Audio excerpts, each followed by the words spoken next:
Chapter 244. In such a remote area, logistical supplies could only be transported by helicopter. Therefore, even if the Siala Pass was a strategic military area, the number of soldiers stationed around it generally did not exceed a platoon. A platoon had 3 squads, each squad had 10 people. Due to the special nature of the mission, and the fact that they did not know how important the oasis was to the Indians, Wu Lian sent masters who were at least masters or above. In addition, he invited Chen Shi, an EX-level celestial, to lead the team. This was already an indication of how important the oasis was. Once they were discovered by the Indian garrison, the martial artists would be able to restrain them while the professors would take the opportunity to collect samples and data. There was no problem with the plan. However, to everyone's surprise, there was not a single person in the oasis. Yi Tiangang also felt that something was wrong. Therefore, after he confirmed that the oasis was safe, he still ordered everyone to spread out and be on guard to ensure the smooth progress of the mission. He did not dare to relax for even a moment. The other professors did not have as many concerns as He Tiangang. After hearing He Tiangang say that it was safe here, they openly set up tents in the oasis. They then moved all kinds of instruments inside and powered up the all-terrain vehicle.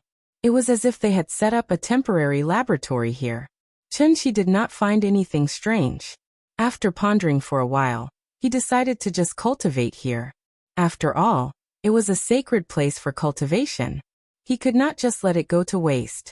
In the blink of an eye, it was 6 o'clock in the evening. Dinner was very simple. It was Huaxia Army's individual rations. Just when everyone was taking turns to eat, Chen Shi suddenly found He Tiangang and handed him a stone. The stone was the most common stone, but Chen Shi cast a spell on it. If anything happened, He Tiangang only needed to throw the stone on the ground, and he would know immediately no matter where he was.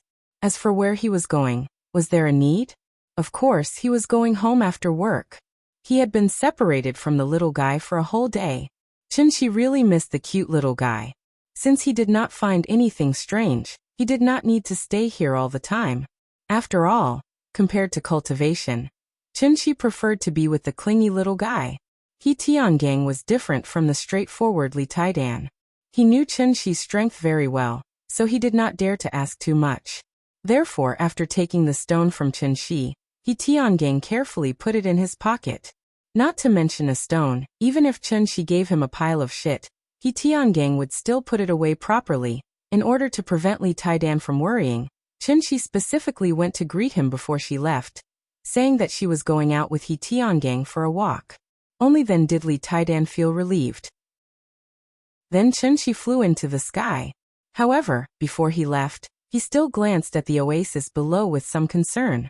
After confirming that there were no problems, Chen Shi flew back to Rong City without looking back.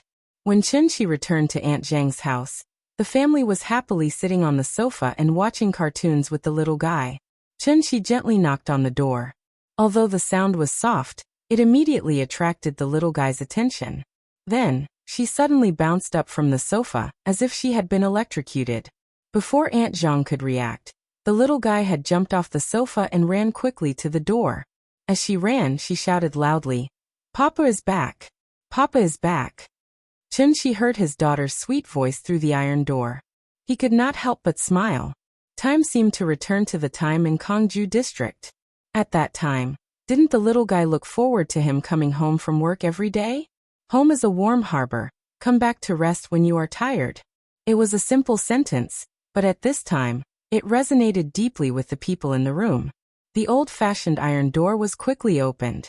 The little guy followed her grandmother's instructions and opened the door only a crack.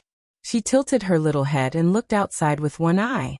After confirming that it was indeed Chen Shi standing outside, she suddenly opened the iron door and rushed directly to Chen Shi.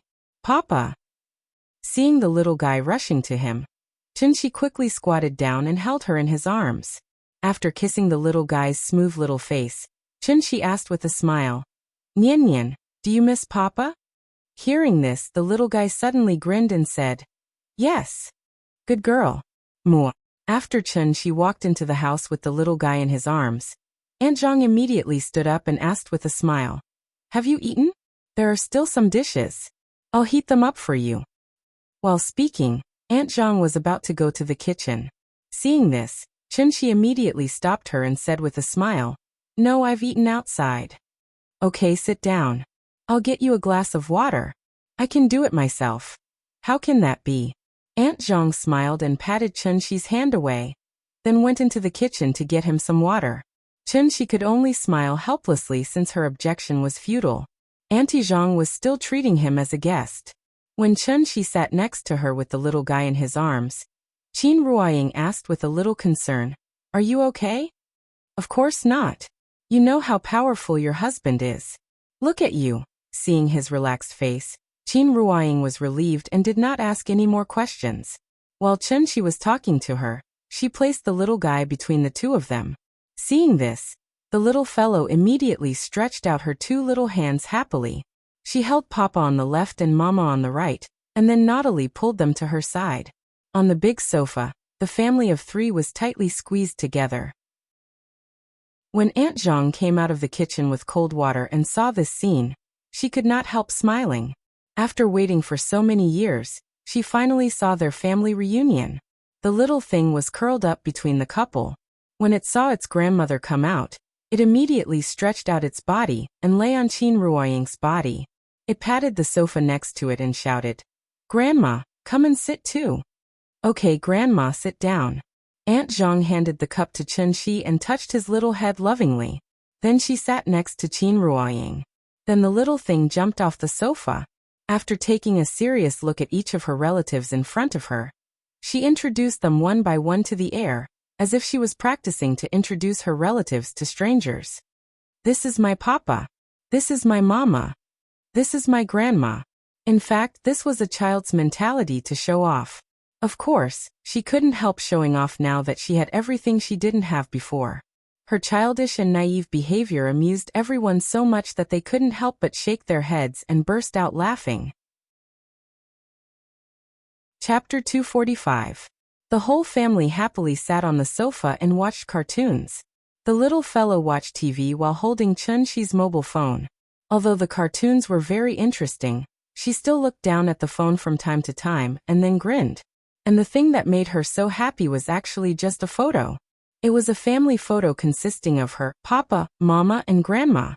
The only thing that made the little fellow feel a little regretful was, the big cat was not in the family photo. Although the little fellow had the twin brothers as good friends, the big cat was her first real companion, so she naturally would not forget the big cat.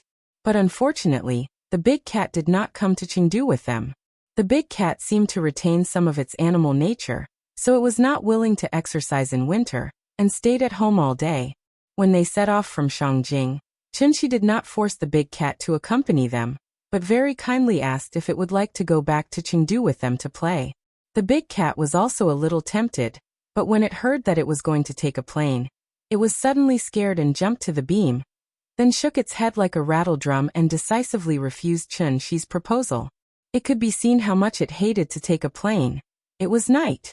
After the little fellow fell asleep, Chunshi gently turned over from her, and then quietly lay side by side with Qin Ruoying. Qin Ruoying also seemed to enjoy this feeling, so for the first time, she did not cultivate tonight.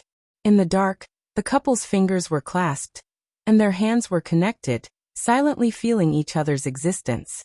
At this moment, they were happy. However, at this dull and sweet moment of happiness, Chunshi suddenly frowned, because the stone was activated by He Tiangang. Qin Ruoying was now a successful cultivator, so she immediately noticed the abnormality from Chunshi's hand. So she quickly turned her head and whispered in the dark, "What's wrong?" "There's a problem. The thing that second aunt asked you to help with." "Yes." "Then go quickly. Be careful. We'll wait for you at home." "All right, don't worry. I'll be back once the matter is settled." Chunshi first squeezed her hand, then leaned over and gently left a kiss on her lips. Only then did he reluctantly get off the bed. After all, He Tiangang was a great grandmaster in Gang State. It was impossible for him to joke with Chunshi about this kind of thing. Something must have happened for him to activate the stone that Chunshi had given him. Thinking of this, Chunshi couldn't help but quicken his steps. But before he left, he didn't forget to go to the little fellow's side. He bent down and pecked the little fellow's cute little face before he left the house with a frown. As soon as he walked out of the building, Chunshi soared into the sky and flew directly in the direction of the Karakoram mountain range. The moon was very bright tonight. Perhaps because of the high altitude, the moon in the Karakoram mountain range looked significantly bigger than the moon in Chengdu. The cold moonlight shone on the undulating ice mountains as if it was draped with a thin layer of silver yarn. When Chunshi crossed the Karakoram mountain range and arrived at the Saikin Glacier, he saw that the Saikin mountain pass seemed to be completely covered by a mass of dark clouds from afar. The dark clouds were very thick, like a lid, covering the entire Saikin mountain pass so tightly that he couldn't see the situation below at all. Seeing this, Chunshi couldn't help but frown slightly. This scene was a bit strange no matter how he looked at it. But looking at the fluctuation of spiritual energy in the surroundings, it didn't seem to be caused by humans. This was a bit strange. Chunshi flew above the dark clouds. After looking down for a while, he suddenly snapped his fingers. Then a ball of light suddenly jumped out of his fingertip. The light ball was very weak at first, but it emitted a faint glow. But as Chunshi threw the light ball downwards, the light ball became brighter and brighter. Finally, the light ball was like a magnesium lamp, bursting with extremely dazzling light. The light ball quickly floated above the dark clouds. The dark clouds themselves were colorless. Many people thought the dark clouds were black because the water vapor in them was too heavy, which greatly affected the light. In addition, the clouds were too thick and completely blocked the light, so people thought the dark clouds were black. After the light ball went into the dark clouds, the light suddenly became a bit hazy. It was like driving on the highway in a fog. Even if the lights were on, one could only see a few meters away. The clouds were very thick. As the light ball went deeper and deeper, it finally completely lost its light. Chunshi flew in the sky and watched the light ball gradually being swallowed by the dark clouds. He couldn't help but let out a cold snort, then plunged into the dark clouds. He wanted to see what was going on inside. Chunshi was very fast. In the blink of an eye, he reached the ground. But when he reached the ground, he realized that the entire Siala Pass was filled with dark clouds. The visibility was less than 1 meter. It was clouds in the sky, but on the ground, it could only be called fog. The thick fog covered everything. At the same time, the oasis was just like during the day. There was no sound around. Silence eerie.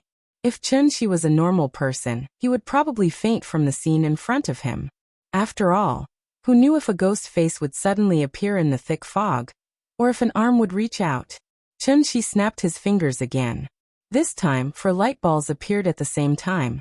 The 4 light balls burst out with a strong light, which immediately pushed the visibility of the surroundings to more than 5 meters. At this time, Chunshi saw the temporary laboratory that the professors built during the day. There was no one in the laboratory. The indicators of the various instruments were not lit up. It seemed like there was no electricity at all. 3 all-terrain vehicles were parked next to the laboratory, and there was no one in the vehicles. A total of more than 20 people just disappeared into thin air. Humph. It seemed like Chunshi was bored of this exploration game, and he suddenly let out an angry snort. Then the sky spill godly sword appeared next to him. Chunshi held the long sword in his hand and slashed at the thick fog in front of him. A crescent-shaped sword aura suddenly burst out, and it created a strong wind that directly slashed at the thick fog in front of him. Since the fog was blocking his vision, he had to clear the fog first.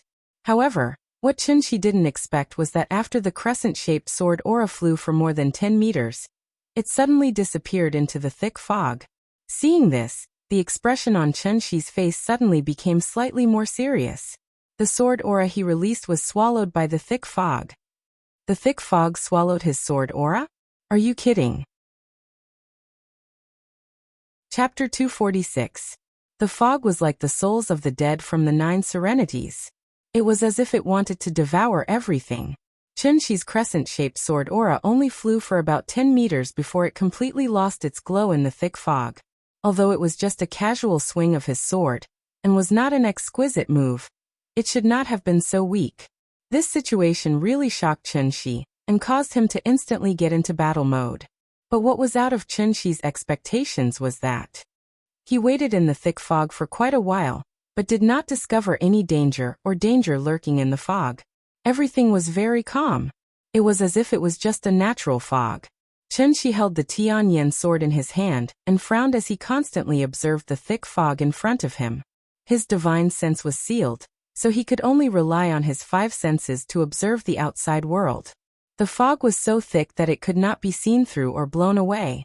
Even if there were light balls in all directions, Chen Shi could only see within 10 meters at most. This feeling really made him very unhappy. Chen Shi stood in the thick fog for a long time. After a long while, he seemed to have thought of something and a thoughtful expression suddenly appeared on his face. Thus, he stretched out his arm and opened his palm. A miniature spirit-gathering formation immediately appeared in Chen Shi's palm. Following the activation of the spirit-gathering array, a faint cyclone rose from his palm shakily. The spirit-gathering formation was the most basic formation, and its working principle was very simple. After it was successfully set up, it would be like a tornado and constantly revolve around the eye of the formation to absorb the surrounding spiritual energy. Thus, when the spirit-gathering formation appeared, the cyclone condensed and formed at a speed visible to the naked eye. Its color also became darker and darker, until it finally became an extremely thick milky white. In less than a minute, Chen Shi suddenly felt a cold feeling in his palm. Upon closer inspection, it turned out that a drop of water had suddenly condensed in the center of the cyclone. Seeing this, Chen Shi's expression suddenly became one of realization. He finally understood what this thick fog was. Just like how water can be divided into gaseous, liquid, and solid forms, the spiritual qi of heaven and earth can also be divided into several forms. Under normal circumstances, mortals were unable to see the heaven and earth spirit qi. However, if the spiritual qi of heaven and earth was too dense, it would become as hazy as fog. This form of spiritual qi of heaven and earth was also called spiritual fog by immortal cultivators. The mist was in a liquid state, but it was made up of extremely fine water droplets, which was why it could float in the air. In addition, when the spiritual qi of heaven and earth reached a certain level, it would completely change from a gaseous state to a liquid state, which was the so-called spiritual liquid. Spirit liquid was extremely rare. Chen Shi had only seen it a few times in heavenly spiral. As for the solid spiritual qi of heaven and earth, which was the legendary spiritual crystal, he had only heard of it but never seen it before. It completely existed in legends. The reason why Chen Shi didn't immediately recognize that it was a spiritual mist was because the spiritual energy of heaven and earth in this form had already become a whole. Just like a balloon filled with water, every drop of the spiritual mist contained surging spiritual qi of heaven and earth. This spiritual qi would not leak out, so only by piercing the balloon could one feel the energy contained within. It turned out that the entire sky above this huge oasis was actually filled with spiritual mist. This was a little interesting. Chen Shi withdrew the celestial sword Dharma idol, and then activated the technique. At that moment, his entire body seemed to have turned into a human-shaped black hole, and he began to madly devour the spiritual mist around him. However, now was obviously not the time to cultivate, so he could only devour the spiritual mist as he silently walked into the depths of the oasis. At that moment, a thought suddenly appeared in Chen Shi's mind. The mysterious village hidden in the depths of the Qinling Mountains, after hundreds of years of accumulation by the Great Spirit Binding Array, only caused a spiritual qi tide that lasted less than 15 minutes. The spiritual qi tide successfully opened a crack in the sky and created the existence of the heavenly generals, who were completely beyond the current realm on earth. If the elders waited until the spiritual qi revival to open the array, would they be able to directly open the divine gate? Thinking of this, Chen Shi could not help but raise his eyebrows. He could not help but be curious about what was behind the divine gate. What level of existence would the heavenly generals be considered in the divine gate? Chen Shi's thoughts drifted further and further away. At this moment, something that suddenly appeared in front of him pulled him back from his thoughts abruptly. A tree appeared in front of Chen Shi. A huge tree. Because the visibility was too low, Chen Shi could only walk around the tree. This turn was incredible. The diameter of this tree was more than 20 meters, which meant that the circumference of this tree was at least 70 to 80 meters. If he remembered correctly, this place during the day, other than the green grass, there were only some trees and shrub seedlings. Only a few hours had passed? How could such a huge tree appear out of nowhere? How could Chunshi not be surprised? Although Chunshi could also make the green mountains bloom with red makeup, and make the thousands of maple leaves bloom with magic. However, he definitely could not make a seedling turn into a 1,000-year-old ancient tree in an instant. The diameter of this tree was more than 20 meters, and he did not know how tall this tree was. Chunshi stood under the tree and looked up, but the thick spirit fog completely blocked his vision, so he could not see the situation above the tree trunk at all. Seeing this, Chunshi thought about it, and took a step forward, wanting to touch the bark of this tree. However, the moment his palm touched the tree bark, something unexpected happened. A formless energy suddenly surged in from all directions like a hurricane. Formless but extraordinarily powerful. Chunshi's reaction was also very fast. The Tianyan sword appeared in his hand almost instantly, followed by a clang sound. He originally thought that there was an enemy attack, but when Chunshi turned around with the sword in his hand, he realized that there was a new change in the spirit fog behind him. Just like how Moses parted the sea in the legends, the spiritual fog that was so thick that even he couldn't disperse seemed to be pushed to the sides by two invisible glass walls. So much so that a passage appeared in front of him out of thin air. The passage was pitch black. Seeing this, Chunshi immediately flicked his finger. A ball of light suddenly flew into the depths of the dark passage. The passage was not very long, and the ball of light quickly flew to the end. At this time, Chunshi also saw the thing at the end of the passage. It was a huge stone tablet. It was not right to call it a stone tablet, because this stone tablet was shining brightly under the light of the ball of light, constantly reflecting the unique luster of metal.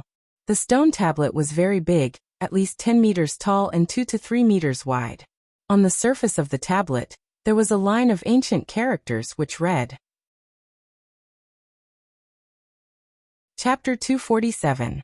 Chunshi looked at the stone tablet at the end of the tunnel, then turned back to look at the giant tree behind him. At this moment, he could not help but shake his head and laugh. Spiritual chi revival, heaven and earth phenomenon? This was getting more and more interesting. Perhaps it was because of his boldness. Chunshi did not think too much. He held the Tianyan sword and walked into the tunnel that suddenly appeared. Just like the spiritual fog that filled the sky, the tree and the stone tablet were strange existences that suddenly appeared tonight. Thus, everything in front of him was either an illusion or a large-scale formation. With Chunshi's current cultivation, an illusion that could affect his mind would at least require a cultivator of the insightful emptiness realm to cast. But what kind of existence was the insightful emptiness realm? With Earth's current conditions, it was obviously impossible to give birth to a cultivator of the divine transformation realm. After eliminating the illusion, there was only one possibility left. This was a large-scale formation that stole the fortune of heaven and earth.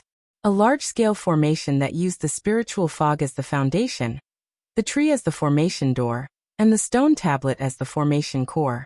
When the spiritual fog appeared, the formation would be activated. Because Chunshi touched the tree, he was pulled into the formation. There were many uses for formations, but looking at the current situation, the formation in front of him should not be a support formation like the spirit gathering formation. It was very likely to be a killing formation, a formation whose main purpose was to kill. Since he was already in the formation, he had to find the formation core if he wanted to break the formation. Chunshi quickly came to the side of the stone tablet. After carefully looking at the stone tablet, he realized that other than the words, exorcise evil and seal demons on the front, the back of the stone tablet also had the words human desires, heaven's wrath prison. Seeing this, Chunshi held the Tianyan sword and gently slashed at the stone tablet. As expected, when the tip of the sword touched the stone tablet, it was like a stone falling into a calm water surface. The place where the tip of the sword touched actually had a slight ripple. This huge stone tablet was actually an illusion that was similar to a mirage. Since the stone tablet was just an illusion, Chunshi didn't want to stay any longer. He picked up his sword and walked towards the back of the stone tablet. As if he was strolling in his own backyard, Chunshi leisurely strolled through the thick fog. There was originally a thick fog behind the stone tablet, but as Chunshi continued to go deeper, the fog in front of him became thinner and thinner. In the end, a faint light shone out from the fog. When Chunshi finally walked out of the fog, in an instant, golden light filled the sky. Just like the rising sun, thousands of golden rays of light shot from the front and shone directly on Chunshi's body. Chunshi looked forward against the golden light and realized that he was in a strange place. This was a huge square, but it was not empty at all. Instead, it was piled with countless treasures. Just like in The Hobbit, where the dragon Smaug occupied the lonely mountain treasury, countless gold, silver, and jewels were randomly piled up in the square. It was a dazzling array. It was so dazzling that it almost blinded people's eyes. It was estimated that the current gold and silver reserves in the world couldn't form such a huge scale. If such a treasury was discovered by outsiders, who knew what kind of uproar it would cause? In the 18th century, California in the United States was originally a very remote and backward place. However, after the news of the discovery of gold in California spread, the entire United States and even the world was shocked. Thousands of gold miners flocked to California. The population boom led to the emergence of several international metropolises in California, such as Hollywood and Los Angeles. As a result, California went from a small and remote place to one of the top administrative regions in the United States. From this, it could be seen how tempting gold, silver, and jewels were to humans. If the news of the treasury was leaked, Huaxia would probably start a war with the Indians tomorrow. Ordinary people scrambled for gold, silver, and jewels, but to Chunshi, this treasury was obviously not as valuable as a drop of spirit fog. Therefore, even if there was a mountain of gold and a sea of silver in front of him, he didn't even look at it. He stood at the entrance and looked around. The treasury was very quiet. There was no one and no strange movements. Other than the countless gold, silver, and jewels, there was only a winding stone path in this huge square. The stone path crossed the entire square, and at the end was a large expanse of thick fog. Seeing this, Chunshi didn't delay any longer and walked directly into the depths of the square along the path. Both sides of the path were piled with priceless gold, silver, and jewels. He only needed to bend down slightly, and Chunshi could pick up a palm-sized gold brick from the ground. However, he still didn't look at it and walked on the path without looking sideways. Soon, Chunshi came to the end of the path.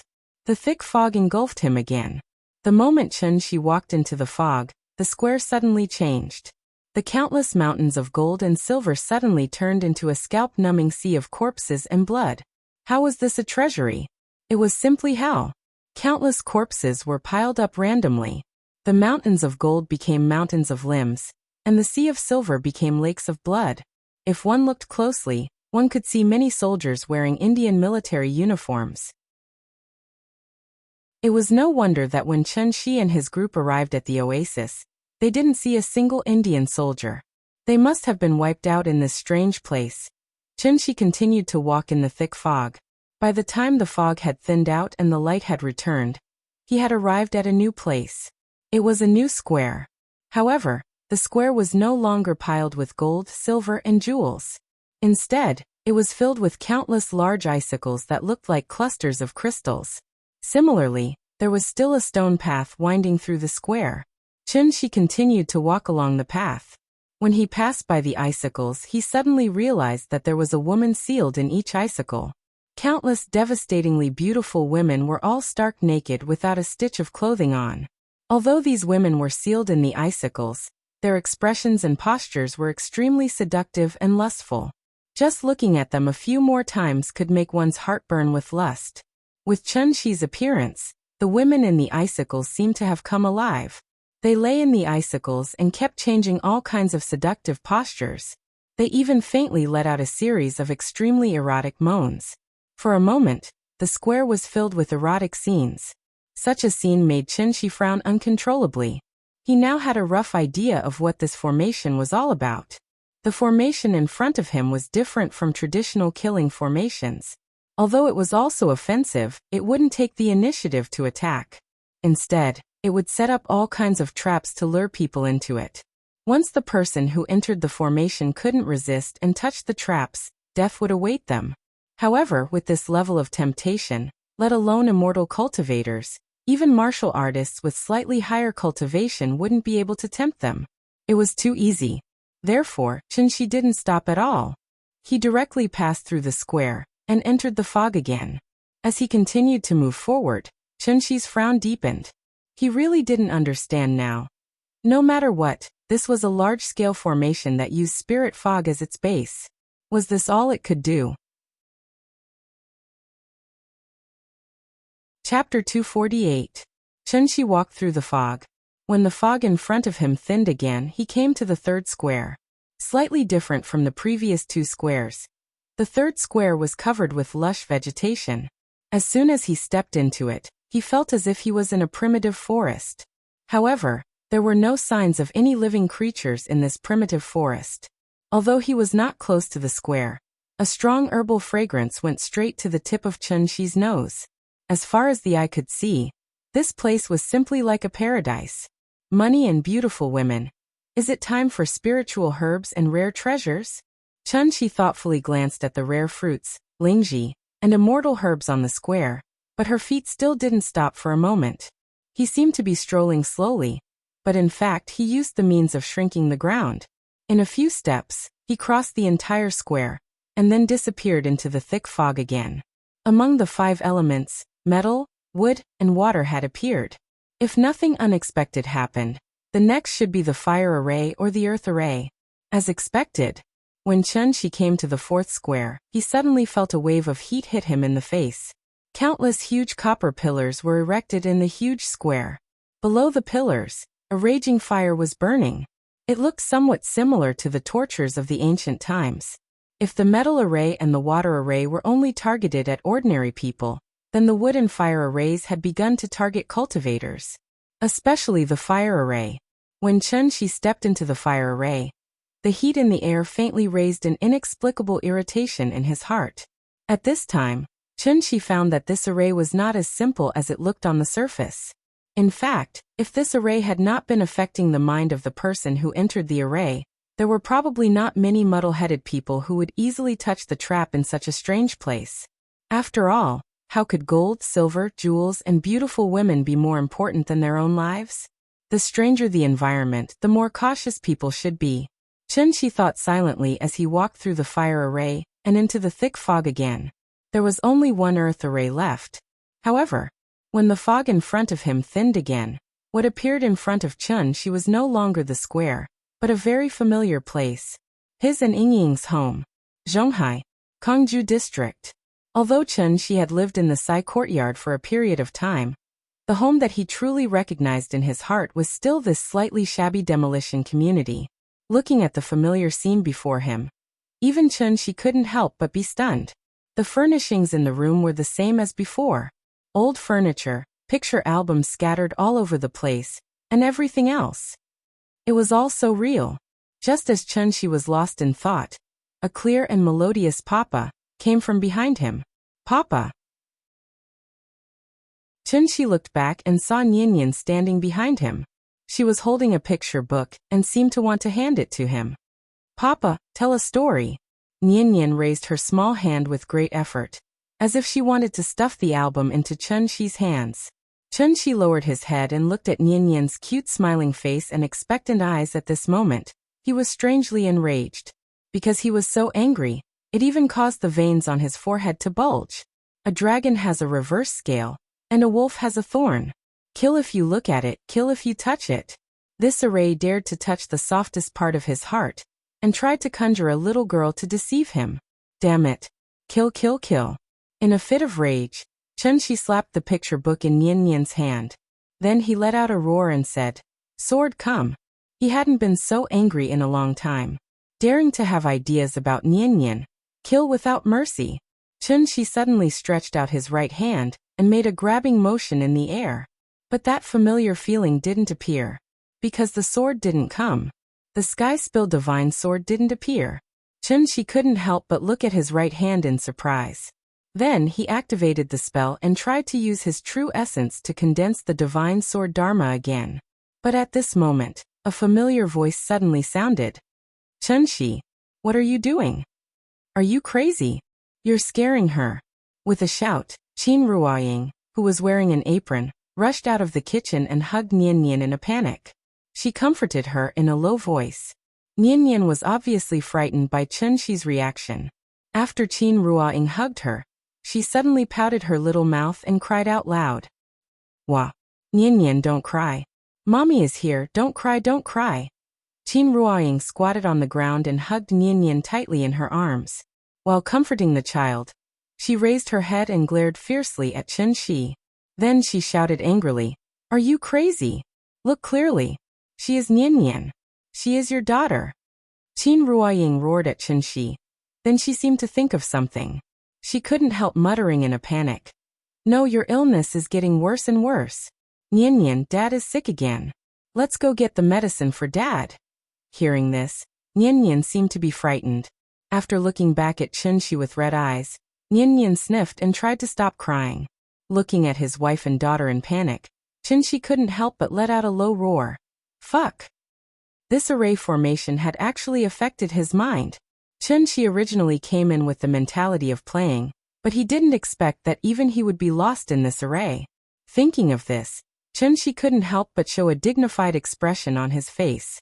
Then he suddenly put his palms together and made a gesture with a solemn expression. 49 Styles of Tianyu, Spell Section. 10th Manifestation, Break Illusion. It specializes in breaking all illusions and illusions in the world. However, at this moment, Chen Shi seemed to have completely lost his cultivation, and there was no trace of true spirit surging all over his body. He tried to use Break Illusion, but everything was still the same. And Qin Ruoying, after seeing Chen Shi's behavior, seemed to be frightened by something. He picked up Nian Nian, then rushed into the bedroom. Looking at Qin Ruoying's frightened look, Chen Shi's brows were frowning more and more. Break Illusion failed. It seemed that his consciousness had been completely lost in this array. He thought that this was just a simple killing array, but he didn't expect it to be a composite array of killing, illusion, trapping, and disturbance. His current situation was somewhat similar to the state of his soul leaving his body. His physical body was still in place, but his consciousness was trapped in the illusion built by the array. Therefore, in this situation, he couldn't be anxious, and could only slowly think of a way to break the array. Illusion arrays could also kill people, and the principle was similar to the triple dream realm in the inception space, causing the consciousness of the person who entered the array to be trapped in the illusion and never be able to wake up. To break the illusion, it wasn't easy, but it was actually very simple. It was easy, but it was actually very difficult. This was because it had nothing to do with cultivation. It was all about one's willpower. Don't forget your original intention. These 4 words were the divine weapon to break all illusions in the world. Thinking of this, Chen Shi immediately sat cross-legged, held his breath, and tried to find a way to wake himself up. And not long after he sat cross-legged. Chapter 249. Qin Ruoying took out a few pills and tried to stuff them into Chen Shi's mouth. This was haloperidol, a very common antipsychotic drug. It was mainly used to fight hallucinations and delusions. It had a certain sedative effect, and at the same time it was also toxic. Chen Shi sat cross-legged in the living room like a stone Buddha. No matter how Qin Ruoying tried to persuade him, he had no intention of opening his mouth. Nian Nian was lying in the corridor outside the bedroom. She tilted her head and only revealed a pair of eyes. She silently looked at her parents in the living room. Perhaps it was because he had just cried, but the little guy's eyes were red, giving him a pitiful look. Nian Nian and Ying, these were the 2 most important people in Chen Shi's life. At the same time, they were also Chen Shi's weakness. In the Tianxian world, most cultivators were far more afraid of illusion arrays than killing arrays. Once one entered a killing array, there was only a slim chance of survival. Although illusion arrays did not kill people, they were more frightening than killing arrays. This was because illusion arrays could make people lose themselves and willingly sink into the beautiful illusion carefully woven by illusion arrays. Until the person's physical body died and their soul dissipated, there was no way to wake up. Zhuangzhou dreaming of a butterfly?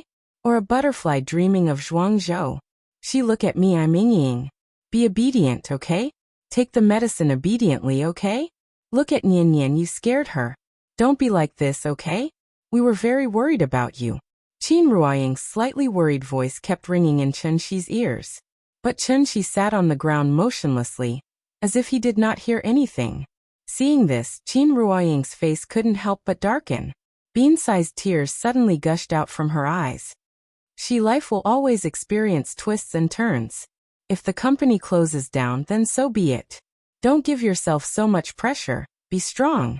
No matter what you do, I will support you, but don't give up like this, okay? I'm so scared. Qin Ruoying kept talking in Chen Shi's ear. Chen Shi did not have the ability to seal his hearing. Therefore, no matter how hard he tried to enter a meditative state, Qin Ruoying's words still drilled into his ears without missing a single word. From Qin Ruoying's words, Chen Shi also passively understood his current situation. After he graduated from university, he started a family with Qin Ruoying. Later on, he had Nian Nian. As the family expenses increased, he left the company to start his own business. Dreams were always beautiful. Because of his lack of experience, the company went bankrupt. Chen Shi was also deeply affected by this, and even suffered from depression. In the following days, Chen Shi didn't work anymore. Instead, he stayed at home every day. His condition also became more and more serious. At first, it was just insomnia. Later on, he actually developed schizophrenia. From time to time, he would go crazy like today and fantasize that he was a god more powerful than Superman. It was not the first time that Qin Ruoying saw Chen Shi behave like this. Therefore, she hugged Chen Shi tightly and kept whispering in his ear. Chen Shi was unwilling to open his mouth, so Qin Ruoying kept trying to open Chen Shi's mouth and feed him the pill. There was no doubt that this kind of care came from the heart. However, Chen Shi was completely unmoved. He was always looking for a way to wake himself up. Only people who experienced the horror of the illusion array knew. Every cultivator who came out of the illusion array alive was a person with a firm mind. If even he began to doubt himself, he would only sink deeper and deeper into the illusion. Once Chen Shi showed a trace of wavering, and began to think about whether everything in front of him was real or not. It actually meant that he had already fallen. Don't forget your original intention. Remember, everything in front of him was illusory. No matter what he saw or heard, it was all fake. In fact, there was a simple and crude way to break the illusion array. That was, kill Qin Ruoying in front of him. Since the illusion array confused him with his wife and daughter, the key to breaking the array was obviously Qin Ruoying and Nian Nian. Unfortunately, even if Chen Shi knew that it was an illusion, he was not willing to hurt Ying and Nian Nian in the illusion. This was probably the difference between him and many cultivators. No matter what Qin Ruoying said, Chen Shi was unmoved. After a long time, Chen Shi finally entered the state of meditative anatta. At this time, Qin Ruoying, who was next to him, suddenly showed a trace of fear on her face. She began to shake Chen Shi and cried, "Qi, are you leaving us? Don't go. Don't go, please. Papa, don't leave me behind. I don't want you to go." Nian Nian also ran out of the bedroom. The mother and daughter squeezed next to him, crying and begging him to stay. At this moment, Chen Shi was like a scumbag who abandoned his wife and daughter. He completely ignored his wife and daughter's cries. As his five senses became more and more blurred, Qin Ruoying and Nian Nian's voices also became farther and farther away from him. The next moment, Chen Shi suddenly opened his eyes and found that he was sitting cross-legged in an empty square. There was nothing above the square, even the small path was gone. There was a thick fog in all directions. The illusion array was finally broken. Chen Shi sighed softly. With a grab, the heavenly derivation sword appeared in his hand. The familiar feeling came back again. Chen Shi stood up, but the expression on his face was still very serious. This array, it was really scary. Chen Shi frowned and seriously looked at the illusion around him. The current him did not dare to underestimate this array anymore. Just as Chen Shi was observing his surroundings, a crisp sound of a slap suddenly rang out from behind him. Slap, slap, slap. No more, no less, just 3 slaps. Chen Shi looked back. When he saw the face of the person, Chen Shi was suddenly stunned, because a person who absolutely could not appear here had now appeared in front of Chen Shi. This was a woman. A woman described in the Luo Shenfu, like a light cloud covering the moon, floating like the returning snow in the wind, looking from afar, like the sun rising in the morning, looking closely, like a lotus blooming out of the water. The woman was wearing a blue dress and her hair was tied up in a cloud bun, but she did not wear any makeup or jewelry. Her eyebrows were dark, like the distant mountains in the fog. Her eyes were blurred, like the warm spring river. That incomparably exquisite oval face was faintly tinged with pink, which was extremely alluring. Ying stood up, as if she wanted to steal the bright light of heaven and earth. The woman walked out of the fog and walked towards Chen Shi. Seeing this, Chen Shi suddenly closed his eyes. When he opened his eyes again, the woman was even closer to him. When the woman was about 2 meters away from Chen Shi, she finally stopped. At this moment, Chen Shi called out her name with a complicated expression. Zijin. The person who came was goddess Zijin. Chapter 250. Skyyin Divine Sect. Yu Zijin. Someone who should not have appeared in front of Chen, she had suddenly appeared in front of him. Yu Zijin had a faint smile on her face. But if one looked closely, there seemed to be a hint of playfulness hidden in that smile. After sizing up Chen Shi, Yu Zijin said softly, "Chen Shi, long time no see." Long time no see. Suddenly seeing an old acquaintance here made Chen Shi a little confused. After replying dryly, Chen Shi did not know what to say. After a long while, he then asked with a complicated expression, "Zijin? Why are you here?" Hearing this, Yu Zijin looked at him deeply, then asked, "Why don't you make a guess?" Chen Shi did not reply immediately, because his feelings were very complicated. Take a guess. These 2 words were what he used to say to Yu Zijin. Heavenly Spiral did not have as rich a cultural and entertainment life as Earth, so when he was free, Chen Shi would hum a few pop songs for Yu Zijin. And every time Yu Zijin asked where he learned it from, Chen Shi would always reply with the words "take a guess." But wasn't the teleportation array destroyed? How did Zijin come to Earth? Chen Shi frowned as he tried to think of an answer. Yu Zijin was not in a hurry, and just looked at him with a smile, as if she wanted him to come up with an answer himself. If he really had to make an analogy, Chen Shi's current feelings were like when he was out shopping and suddenly saw a good friend, who had died many years ago. That kind of feeling really made people feel a little complicated.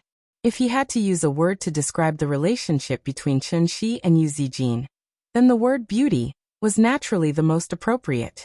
Beauty. It was known as the 4th type of relationship, dissociating from family, friendship, and love.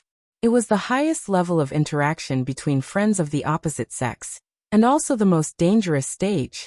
This type of relationship was more dangerous, and if one was not careful, they would cross the red line. The result was either a lifetime, or a stranger. After hundreds of years together, it would be a lie to say that they had no feelings for each other. Fortunately, the obsession in Chen Shi's heart did not disappear with the passage of time. Qin Ruoying was the other half of his life that he was searching for. Therefore, even though Chen Shi had lived in Heavenly Spiral for 500 years, when he found out that there was still hope for him to return, he resolutely chose to leave. He wanted to leave the world that didn't belong to him. From then on, they would never meet again, not knowing each other's strengths and weaknesses. Just like Shimurong's poem, Farewell, described it. I quietly retired. Forgive me for not saying goodbye. And in the deepest corner, trying to hide you. He could hide it from anyone and for any period of time. It was an unreachable distance. Chen Shi's heart was in a mess. He hadn't felt this way for a long time. He had always been very clear about Yu Zijin's feelings for him. So when he faced Yu Zijin, Chen Shi's feelings were always a little complicated. He didn't do anything wrong, but he couldn't help but feel a sense of guilt. He felt as if he owed someone something. Chen Shi was slightly dazed.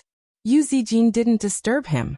She just stood in front of him, silently sizing him up. Chen Shi wanted to open her mouth a few times, but after seeing her familiar eyes, she couldn't help but swallow the greeting that was already on the tip of her tongue. That gaze was very similar to the past. Meeting Yu Zijin was too sudden, so much so that Chen Shi's mind went blank. At this moment, It was as if he had returned to heavenly spiral in the middle of the night, standing in front of goddess Zijin, who had once fought side by side with him. Qinshi was all too familiar with this scene. Midnight dream? Wait, something didn't seem right. Qinshi was suddenly stunned. Then he suddenly raised his eyebrows, and his confused eyes immediately became clear and sharp. This was an illusion. He didn't break the array. Instead, he fell into a deeper layer of illusion. This array had found the deepest crack in his heart, layer by layer. First, it was Qin Ruoying and Yanyan who wanted to use his family to restrain him. When he thought that he had succeeded in breaking the formation and relaxed a little, he would then conjure up Yu Zijin and use that to destroy his psychological defenses. No wonder Yu Zijin's reaction was a little strange. That was because although the illusory formation had found the gap in his heart, it was unable to understand more. That was why Yu Zijin was like a wooden person, and could only passively receive the information from him, and then respond to him with it. Scary, it was really scary. This array was really too strange. It could even dig out the deepest secret in his heart. Perhaps it was because she sensed Qinshi's strange behavior. At this moment, Yu Zijin suddenly laughed. Her face revealed a smile as pure as a young girl's. She asked mischievously, "Why? You can't guess? Do you want me to tell you?" "I can tell you, but you have to beg me." "If you beg me, I'll tell you." The current her was very similar to the past. However, Qinshi only looked at her expressionlessly. At this moment, his heart was as still as water. The next moment Qinshi, however, raised the Tianyan sword in her hand and directly pierced her chest. Yu Zijin lowered her head and looked at the long sword in Qinshi's hand. She was in disbelief. In an instant, shock, pain, anger, and grief flashed across her face. "Qinshi, why did you?" Yu Zijin seemed to want to say something, but Qinshi calmly pressed the long sword in his hand forward. The long sword pierced through Yu Zijin's body. At this time, Qinshi took a step forward and whispered in her ear, "Don't worry. With Zijin's talent, she should be at least at the insightful void stage now. Although you made me very angry, I still have to thank you. After all, you let me see her again. Although it was only once." At this point, Qinshi suddenly withdrew the long sword in his hand. As a stream of blood splattered, Yu Zijin's body slowly fell to the ground. As she fell, her figure became more and more blurry. Finally, she turned into crystal dust and disappeared in front of Qinshi. Everything returned to silence. A broken mirror suddenly appeared where Yu Zijin had been standing.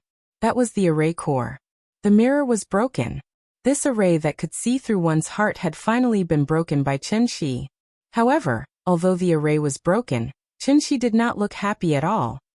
He raised his head and looked at the fog that was still surging above his head. After a long time, Qinshi finally let out a deep breath. Looking back at the broken mirror, he murmured in a low voice, "It's too late. I'm sorry." This apology was not for the mirror in front of him, but for goddess Zijin, who was far away in heavenly spiral. "I'm sorry." Chapter 251. The illusion array was broken by Qinshi. Therefore, there was only a broken mirror left in this huge square. Qinshi looked around silently, but his expression was a bit more dignified. This place was too strange. The 5 elements of metal, wood, water, fire, and earth had all appeared. So what should I do next? There was no stone path in this square. It seemed that this was the end. Qinshi looked around and didn't find anything out of the ordinary. Only then did she set her eyes on the broken mirror on the ground. This mirror was not made of glass. Looking carefully, the material was somewhat similar to crystal. It seemed to be a pure and colorless transparent crystal. And just when Qinshi looked down and carefully studied the mirror fragments on the ground, the scattered mirror fragments suddenly had a magical change. Like snow meeting the sun, countless small mirror fragments suddenly began to melt at a speed visible to the naked eye. Even if the snow melted, there had to be a process. But the scene in front of Qinshi was like pressing the fast-forward button when watching a video. The melting process became very short. In just a few seconds, the mirror fragments on the ground had turned into a pool of silver water. It looked a bit like tin, chromium, and other metals after melting. Seeing this, Qinshi immediately took a few steps back. And just as he stepped back, a strong light suddenly appeared in the pool of silver water. A light curtain suddenly rose from it and reached the sky. Array within an array? Looking at the changes in front of him, Chunshi couldn't help but frown. This 5 elements great array was strange enough on its own. Who would have thought that there would be another array within it? The pool of silver water in front of him. It was clearly the entrance to another array formation. After seeing the power of the earth array, Chunshi couldn't help but have a trace of vigilance in his heart. Who was the one who had set up such a marvelous large-scale formation? What was the purpose? With countless questions, Chunshi hesitated for a moment, but finally chose to step into the light curtain in front of him. Since he was already here, he might as well figure it out. After walking into the light curtain, Chunshi's line of sight was completely blocked by a strong light. However, the strong light disappeared quickly, and when the strong light faded, Chunshi found himself in a circular hall. This hall was very large. In terms of scale, it seemed to be larger than the bird's nest. The hall was spacious and grand. The closer to the center of the hall, the higher the dome. And in the center of the hall, there was a huge stone pillar supporting the dome. Because of this, the overall shape of the hall looked somewhat like an umbrella. Standing in the middle of the hall was like standing under a huge umbrella. Chunshi had just walked out of the light curtain and didn't have time to carefully examine the surrounding environment when a familiar voice rang in his ears. Mr. Chun. Chunshi looked and saw He Tiangang and the others sitting in a corner of the hall. However, the number of people was much smaller. The 4 professors were still there, as were Li Taidan and Xue Shujian. However, there were only a few people left in the Grandmaster Guards sent by Wu Lian. After the remaining 10 or so people saw Chunshi appear, their faces immediately showed extremely excited expressions. What are you guys doing? Chunshi came in front of them, and could not help but frown. Take He Tiangang, who had the highest martial cultivation, for example.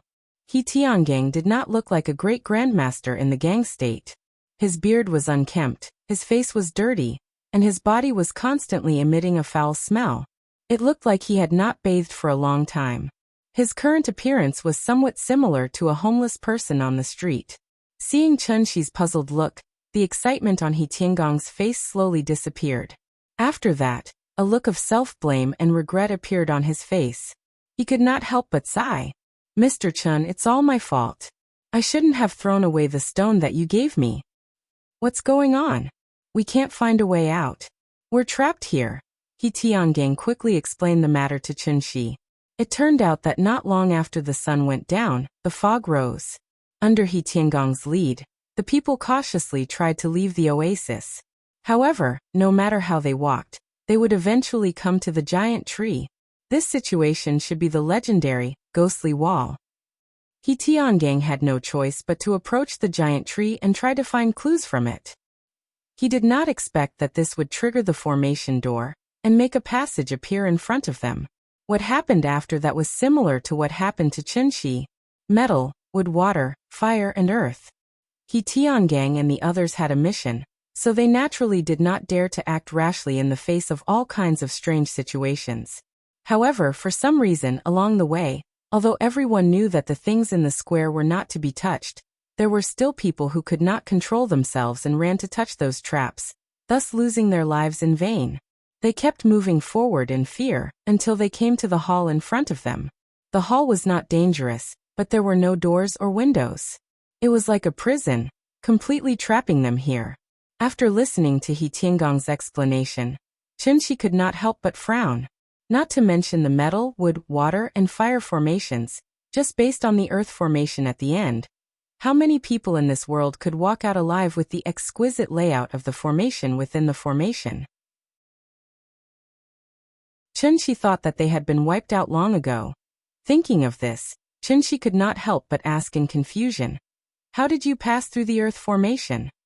Hearing this, He Tiangang was stunned and asked in confusion, "Earth formation? What's an earth formation?" "An illusion formation, like a dream. It will make you lose yourself in the dream and unable to wake up. You didn't encounter it?" "No." He Tiangang shook his head, as if he understood Chunshi's question. He then explained, "The earth formation you're talking about is the last square, right? There was nothing there, only a mirror. We couldn't find any other way, so in the end, we tried to break the mirror, but we didn't expect to come here.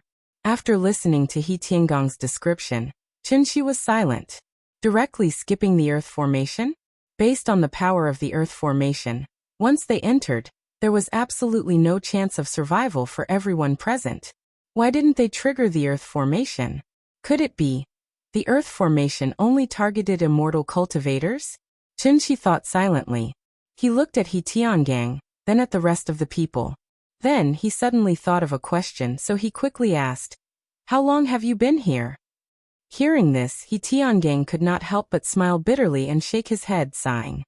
"It's been more than a month, we only brought 2 months' worth of rations. If we can't find a way out, I'm afraid we'll starve to death here." More than a month. Because he was too shocked, Qinshi's face immediately showed an extremely shocked expression. He had not lost his composure like this for a long time. How long had it been since He Tiangang threw the stone, then entered the formation and found the hall? It had only been a few hours. How could more than a month have passed? The flow of time in this place, could it be the same as Tianxian? Chapter 252. A year on Earth was equivalent to 100 years on Heavenly Spiral. How long had it been since He Tiangang and the others entered the formation? How could more than a month have passed? Although he was very confused, Qinshi quickly regained his composure. They didn't notice anything unusual. After all, when it came to time, it was obviously not a problem that ordinary cultivators could solve. Perhaps only the legendary immortal emperors would be able to see through the true meaning behind it. If that was the case, then this palace, could it be that this was an excellent place for cultivation? Just like the House of Mind in Dragon Ball, a year in the outside world was only a day inside. A cultivation place like this was close to being a bug in the system. The flow of time in different places in the universe was different. In Einstein's theory of relativity, it was believed that time and space were related. When combined together, they would form a four-dimensional space-time coordinate and participate in the process of physical changes. A typical example could be given. For example, the greater the mass of an object, the slower the time around it would become. This was demonstrated very directly in Interstellar. Because it was close to a black hole, the male and female protagonists stayed on a planet full of water for a few hours. However, the crew members on the spaceship had already stayed on the spaceship for 23 years. When the male and female protagonists returned to the spaceship and met the crew members again, the crew members had already become white-haired old men. The reason why the flow of time on Heavenly Spiral was different from that of Earth was obviously because the mass of Heavenly Spiral was much greater than that of Earth. However, this palace was on Earth. So, what was the reason for the flow of time in this palace to be different from that of the outside world? Qinshi was only at the soul formation stage. He hadn't even comprehended the void. Naturally, it was impossible for him to comprehend the true meaning of time. Therefore, after frowning and thinking for a while, he decisively threw this inexplicable phenomenon to the back of his mind. The most important thing now was to find a way to leave this palace. As for the rest, he would think about it later. Thinking of this, Qinshi couldn't help but look up at the dome. There were circles of strange patterns on the dome. It was as if a large net was hanging in the sky. He looked down at his feet. The floor of the palace looked dark and shiny. The material seemed to be obsidian. The floor was not flat because there were many protruding lines on it. They looked similar to the lines on the dome. In the large hall, the white dome and black floor actually presented a different kind of beauty due to the similarity of the veined patterns. Apart from the giant stone pillar that supported the dome, there was nothing else in the hall. Qinshi circled the stone pillar, but didn't find anything out of the ordinary. So, in front of everyone's surprised eyes, he jumped up and flew directly to the dome. Seeing this, He Tiangang couldn't help but smile. He clenched his fists and shouted excitedly, "We're saved!" Hearing this, the Wu Lian people were all overjoyed. The person in front of him was a legendary celestial. He must have a way to get them out of this damned place. Li Taidan and Xue Shuzhen had been by Qinshi's side for a few days now. When they saw Qinshi suddenly reveal such an inhuman side, they were shocked. Their eyes were wide open, and they couldn't say a word. Mr. Chen could fly? Could he be Superman? The people below were very excited, but after Chen Shi flew to the dome, he couldn't help but frown. There was no light source in the hall, but it was still as bright as day. There wasn't even a shadow. Standing in the hall was like standing under a shadowless lamp. There wasn't even a shadow to be seen. The light source seemed to be on the dome. Chen Shi took a closer look and found that the material of the dome was somewhat like stone, but it had a faint metallic luster. It looked similar to the stone tablet at the entrance that was engraved with the words warding off evil and sealing demons. Chen Shi reached out his right hand and was about to touch the dome.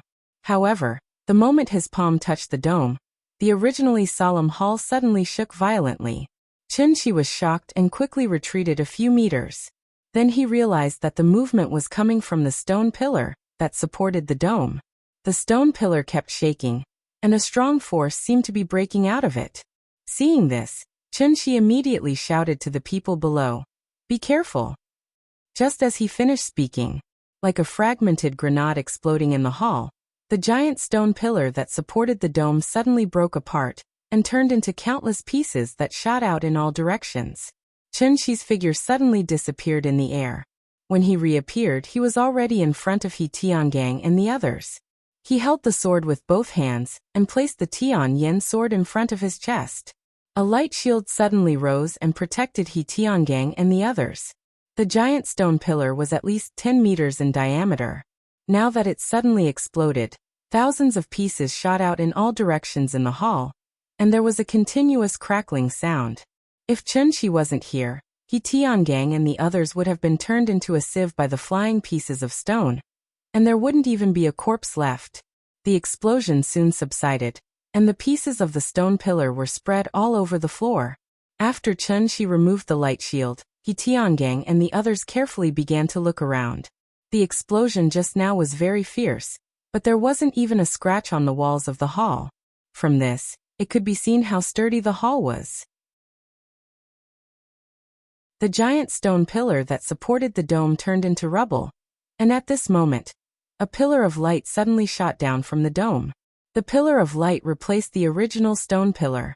Seeing this, Chen Shi suddenly stabbed the Tian Yen sword into the ground.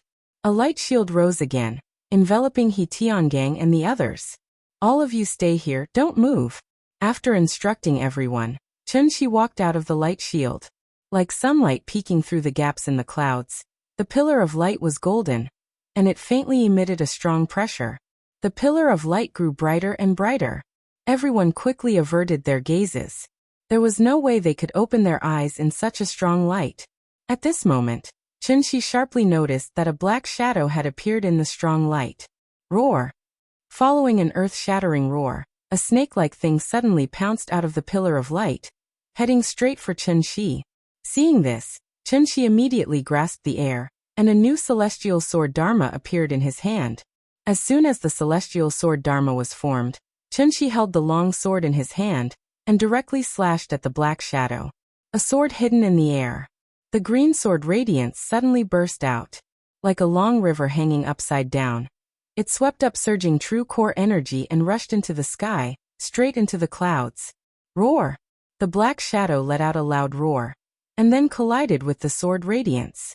Invisible energy waves exploded from the center of the collision, and instantly set off a strong windstorm in the hall.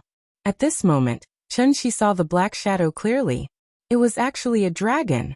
It wasn't a winged four-legged lizard in Western myths and legends, but a divine dragon that represented Huaxia's spiritual culture. A creature that only existed in myths and legends had now appeared in front of Chen Shi's eyes.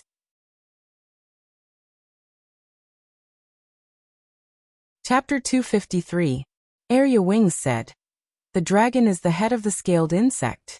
It has 9 shapes. The head is like a camel, the horns are like a deer, the eyes are like a rabbit, the ears are like a cow, the neck is like a snake, the belly is like a snake, the scales are like a carp, the claws are like an eagle, the palms are like a tiger. There are 81 scales on its back, and it has the number of 99 suns. Its voice is like a copper plate. There is a beard beside its mouth, a pearl under its chin, and a reverse scale under its throat. There is a mountain on its head, also known as the ruler of wood. The dragon cannot fly without a ruler of wood. It can form clouds with its breath, and it can change into water and fire. But what is strange is that the appearance of this dragon is still somewhat different from the legendary five-clawed golden dragon. The five-clawed golden dragon is obviously golden, but the dragon in front of Chun-Shi is dark green. Or this is an azure dragon? This azure dragon's body is about 30 meters long, and it seems to be bigger than the giant python in the Berserk Python disaster. It arches its body and floats in the air, and the dark green scales are at least the size of a palm. Looking carefully, the scales seem to be shining with an indescribable luster, which can be called flowing light and colorful. Dragons are a symbol of auspiciousness, but its appearance is definitely not cute, and it even looks a little ferocious. When this azure dragon stares at Chun-Shi with its golden vertical pupils, its eyes suddenly become like a human's, suddenly with a bit of fierceness. In this regard, Chun-Shi did not have much reaction, but the group of people behind him were frightened. Among them, a few of the less resolute ones were so frightened that they fell to the ground. This is a living dragon. After the azure dragon flew out of the light pillar, it immediately roared at Chun-Shi. The hidden dragon has fallen asleep, and its roar moves thousands of mountains. Seeing that the azure dragon was about to pounce, Chun-Shi raised his hand and slashed. However, this azure dragon did not dodge. When the sword hit its body, it was immediately like a water arrow hitting its body, and was immediately scattered by the dragon scales. The azure dragon did not seem to expect that this little bug would dare to provoke its majesty, so it immediately roared. Following that, it danced in the air and pounced on Chun-Shi, who was on the ground. It waved its gigantic body and slammed down like a giant wave. Seeing this, Chun-Shi couldn't help but frown.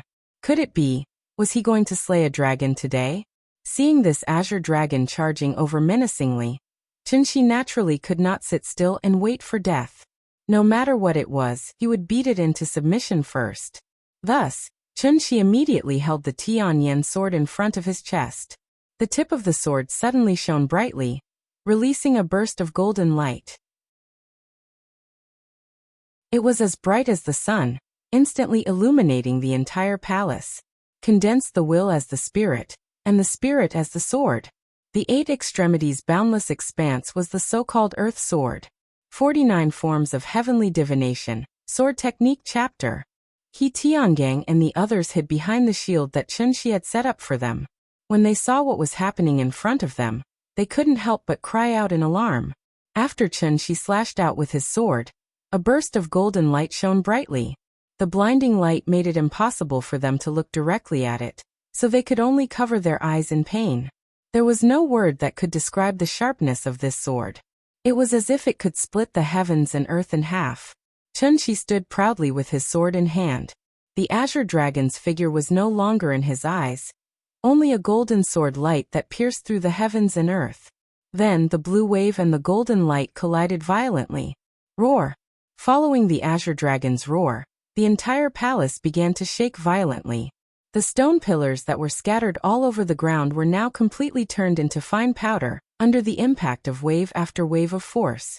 They were reduced to dust that could not even be seen by the naked eye. One move of the human sword was enough to wipe out a mountain, not to mention that Chun-Shi had just used the earth sword. But strangely, in the face of such a powerful impact, although the palace was shaking violently, the surrounding walls were not damaged at all. Not even a small crack appeared. When the golden light dissipated, other than the huge stone pillar that supported the dome, only a thick layer of dust was left on the obsidian floor. Everything seemed to be as good as new. As for the azure dragon, it was actually not affected at all.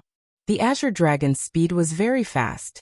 As soon as Chun-Shi slashed out with the earth sword, it had already arrived in front of Chun-Shi. Chun-Shi didn't even have time to slash out a second time before the azure dragon bared its fangs and claws and bit towards Chun-Shi.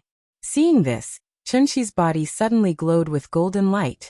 He used his true chi to form a shield, and prepared to take the azure dragon's attack head-on.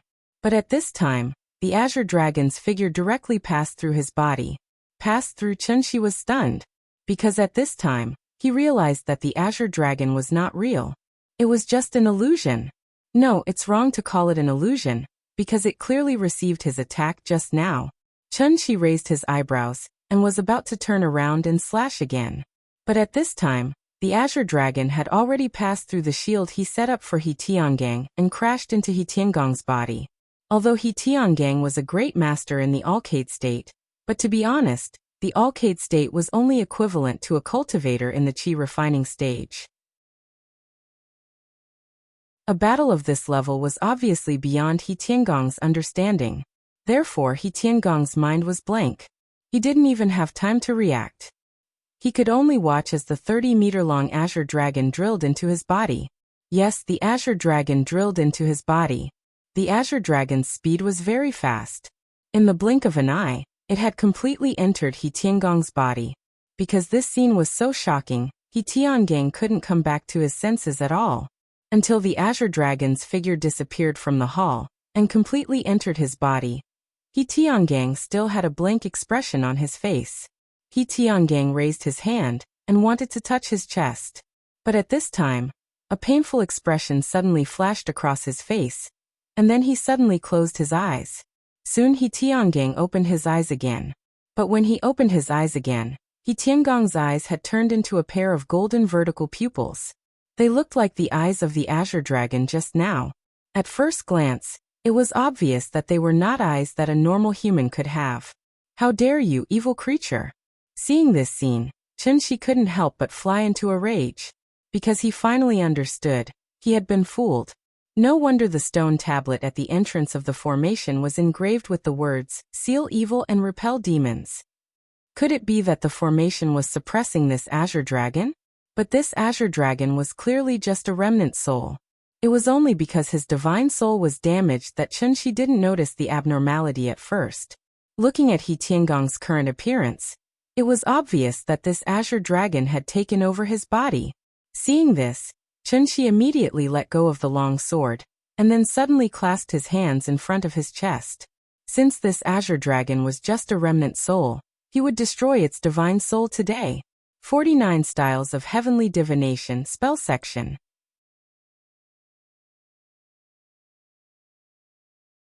Chapter 254. Possession? When Chun-Shi saw what was happening to He Tiangang, he immediately flew into a rage. After letting out an angry grunt, Chun-Shi suddenly clasped his hands together in front of his chest. Then he slowly pulled his palms apart. A golden light suddenly appeared between Chun-Shi's palms. As he slowly pulled his palms apart, the golden light became brighter and brighter. In the end, it was as if Chun-Shi was holding the sun in his hands. The dazzling light that seeped through the gaps between his fingers was so blinding that it was impossible to look at it directly. The golden light in Chun-Shi's hands grew even brighter, but in the eyes of the Wu Lian people. But they didn't see anything. This was because Evil Vanquisher was an attack on the soul. They were not immortal cultivators, so they naturally could not sense the fluctuations in the surrounding spiritual energy. However, although the others could not see it, the Azure Dragon in front of them clearly knew what was good for it. He Tiangang could be considered to have 8 lifetimes of bad luck. This Azure Dragon had probably been suppressed for too long, so as soon as it was released, it wanted to find a body to possess. It was not that the Azure Dragon was not interested in Chun-Shi, but the strength that Chun-Shi displayed just now was too strong. The Azure Dragon did not have absolute confidence, so it could only settle for the next best thing. Among everyone present, apart from Chun-Shi, He Tiangong's cultivation level was the highest. Naturally, he became the Azure Dragon's first target for possession. Because the difference in cultivation level between the two was too great, the Azure Dragon immediately seized control of He Tiangong's body as soon as it entered. After He Tiangong's body was possessed, his eyeballs immediately underwent a huge change. The pair of golden vertical pupils that originally belonged to the Azure Dragon appeared in He Tiangong's eye sockets, giving off a very strange feeling. Upon closer inspection, this pair of eyes that did not belong to a human seemed to faintly shine with an indescribable cold light. At this moment, Chun-Shi suddenly flipped his palm and pushed forward. The white sun flame immediately released a boundless pressure. It was like a spear filled with killing intent, and it instantly blasted towards He Tiangang.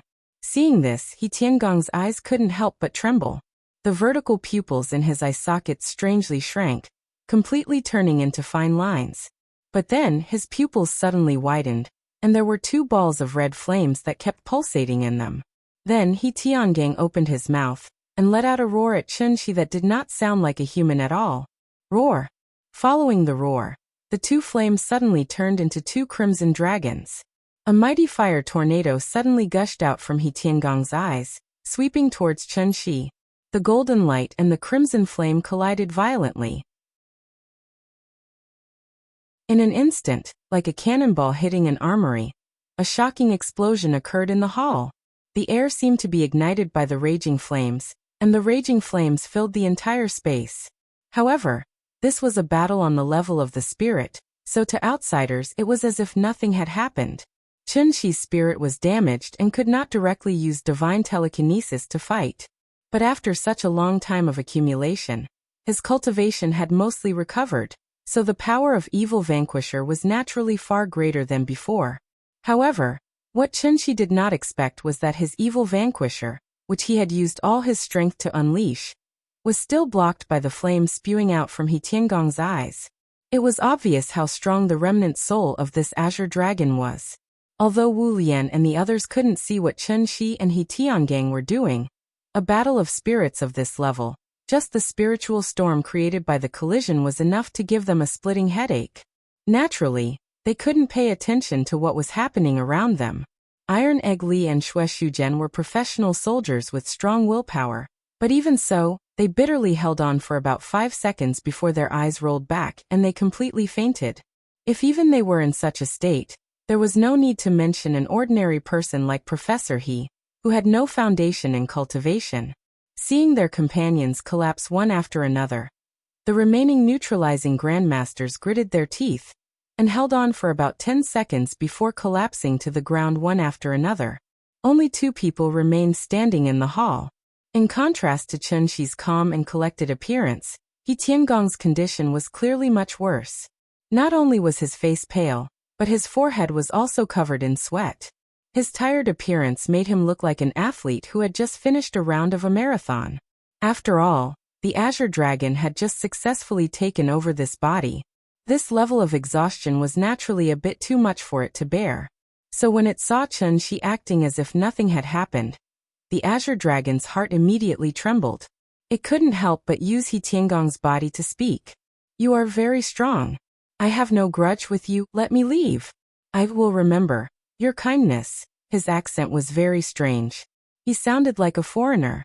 It was just a short sentence, but it took a lot of effort to speak. Obviously, the Azure Dragon hadn't gotten used to this body yet and couldn't control it skillfully.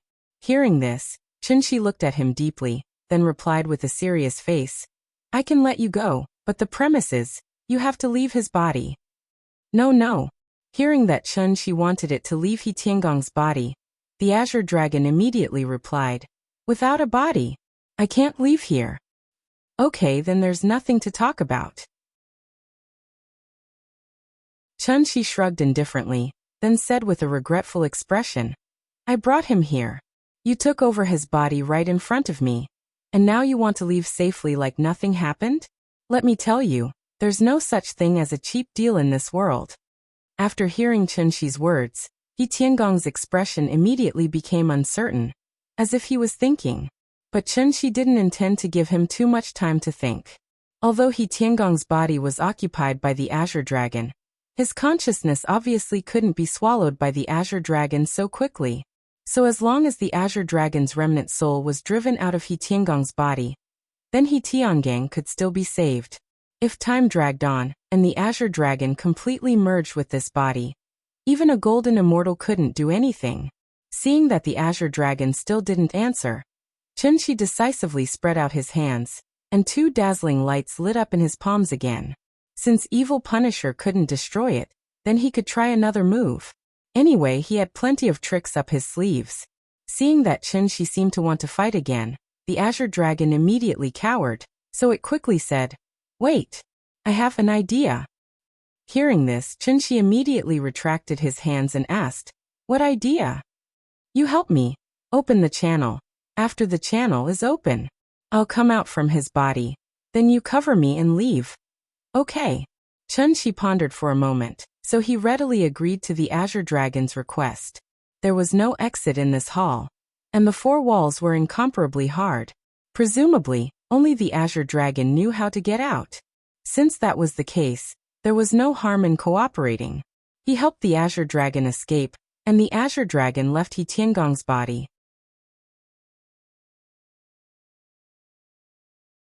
Chapter 255. The man and the dragon quickly reached a consensus. After that, Chun-Shi learned the way to leave the hall from He Tiangang. The hall was like a sealed jar, and the only way out was above the dome. In the center of the dome, where the light beam came from, there was a crystal-like thing. As long as Chun-Shi flew up and took the crystal, they could leave this place. It sounded very simple, so Chun-Shi flew directly to the dome according to what the Azure Dragon said, and found a crystal in the center of the dome. It was a hexagonal rhombus-shaped crystal, and its size was about the same as the crystal trophy used in award ceremonies. Chun-Shi tried to dig at the crystal with his hand, but to his surprise, the crystal was easily removed. The moment Chun-Shi removed the crystal, it was as if there was a huge earthquake outside, causing the entire hall to shake violently. Chun-Shi looked down and found that several cracks suddenly appeared on the walls around the hall. It was not right to call them cracks, because these cracks were very neat, as if they could have been separated.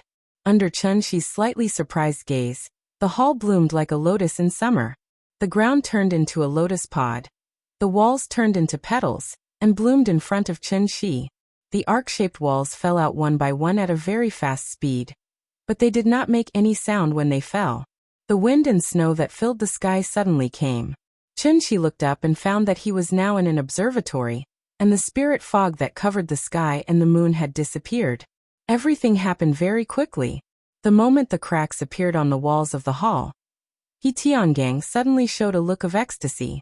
Almost without any hesitation, just as the wall cracked to reveal a gap big enough for an adult to leave, the Azure Dragon controlled He Tiangong's body and jumped out of the hall.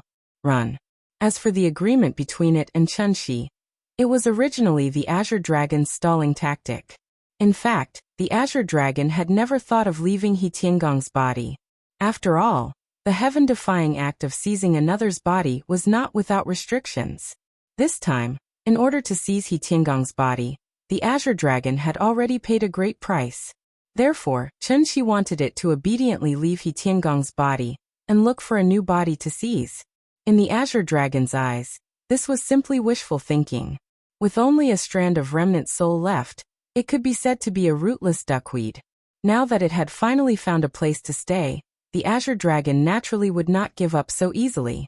Although this body was still too weak at the moment, as long as it was given enough time, the Azure Dragon was confident that it could transform it into its original body. The little abacus in Azure Dragon's heart rang loudly, but it missed the most important point. That was, it did not have a correct understanding of Chun-Shi's cultivation.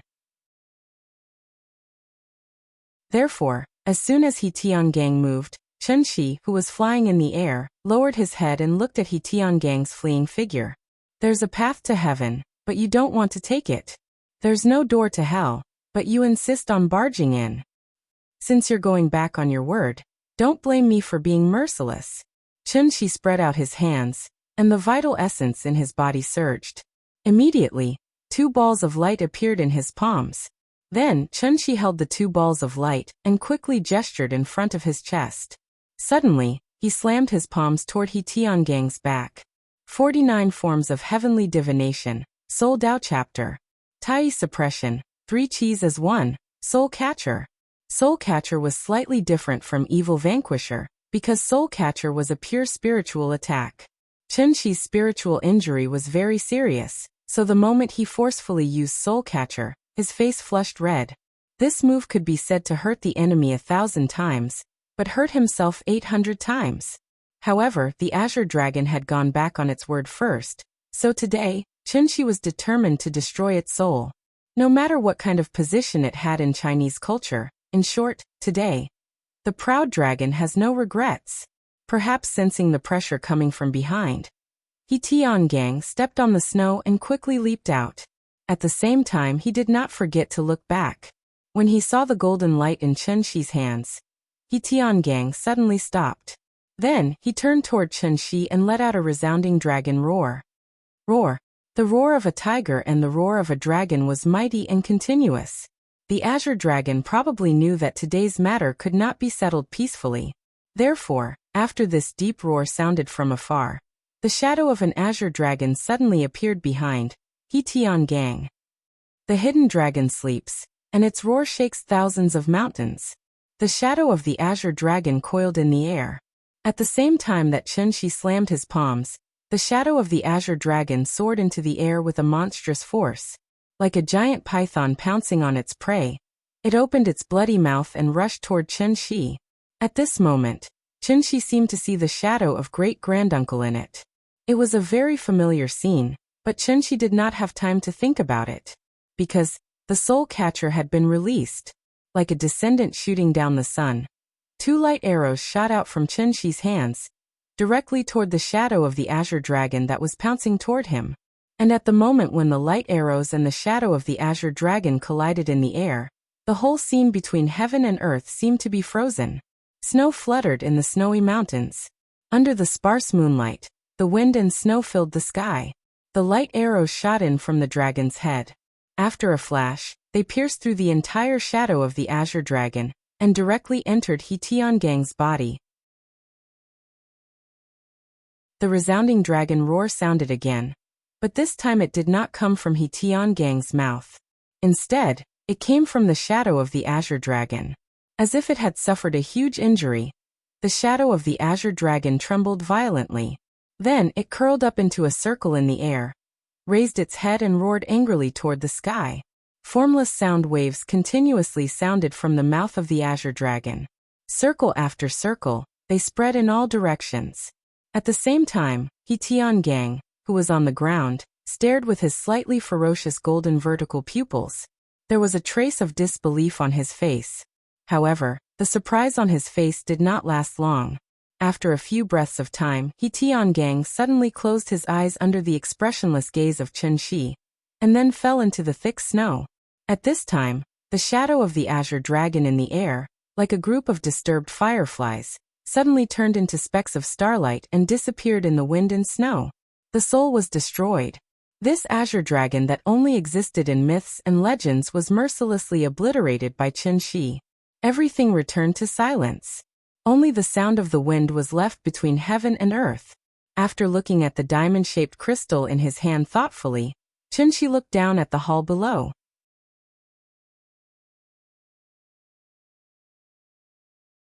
Chapter 256. Chen Shi flew in the air and looked down at the scenery below.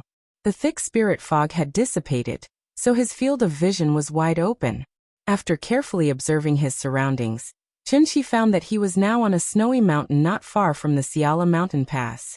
In other words, although the formation entrance was in the oasis, the formation core was the unknown snowy mountain next to it. The walls around the hall were not closed, like an open-air camp. The dark ground was in stark contrast to the surrounding white snow. The wind and snow were too strong, and the temperature was at least -60 degrees Celsius. Therefore, in just a few minutes, Wu Lian and the others lying on the ground were covered with a thin layer of snow. Chen Shi estimated that they would not wake up for a while, so he moved the survivors to the temporary laboratory in the oasis. After settling the group of people, Chen Shi flew back to the spacious hall and began to carefully study the rhombus-shaped crystal in his hand. This rhombus-shaped crystal was transparent, and a faint purple mist constantly rose in the middle. Chen Shi held his breath and silently felt the cold feeling coming from the crystal. But after studying it for a while, he still could not detect any signs of energy fluctuations from it. It was as if it was just an ordinary piece of natural crystal. But that was obviously impossible. If the hall was the cage that imprisoned the azure dragon, then this crystal was obviously the key. It was just that Chen Shi did not know how to use this key. The flow of time in the hall was different from the outside world, so this kind of cultivation place was undoubtedly very attractive to the current Chen Shi. If he had the key to the hall, then he could come here to cultivate when he had nothing to do. A cultivation place comparable to Tianxian. How could Chen Shi not be tempted? Thinking of this, Chen Shi could not help but show a trace of annoyance on his face. If he had known, he would not have hit so hard. The Azure Dragon didn't keep its word. Chunxi was worried that He Tiangong's soul would be devoured by the Azure Dragon if it dragged on, so he decisively killed him. Now that he thought about it, it was quite a pity. The main hall was obviously a cage used to suppress the Azure Dragon. Although they did not know how long it had been imprisoned here, judging from the Azure Dragon's behavior just now, it clearly had a certain degree of understanding of this main hall. However, it was too late to say anything now.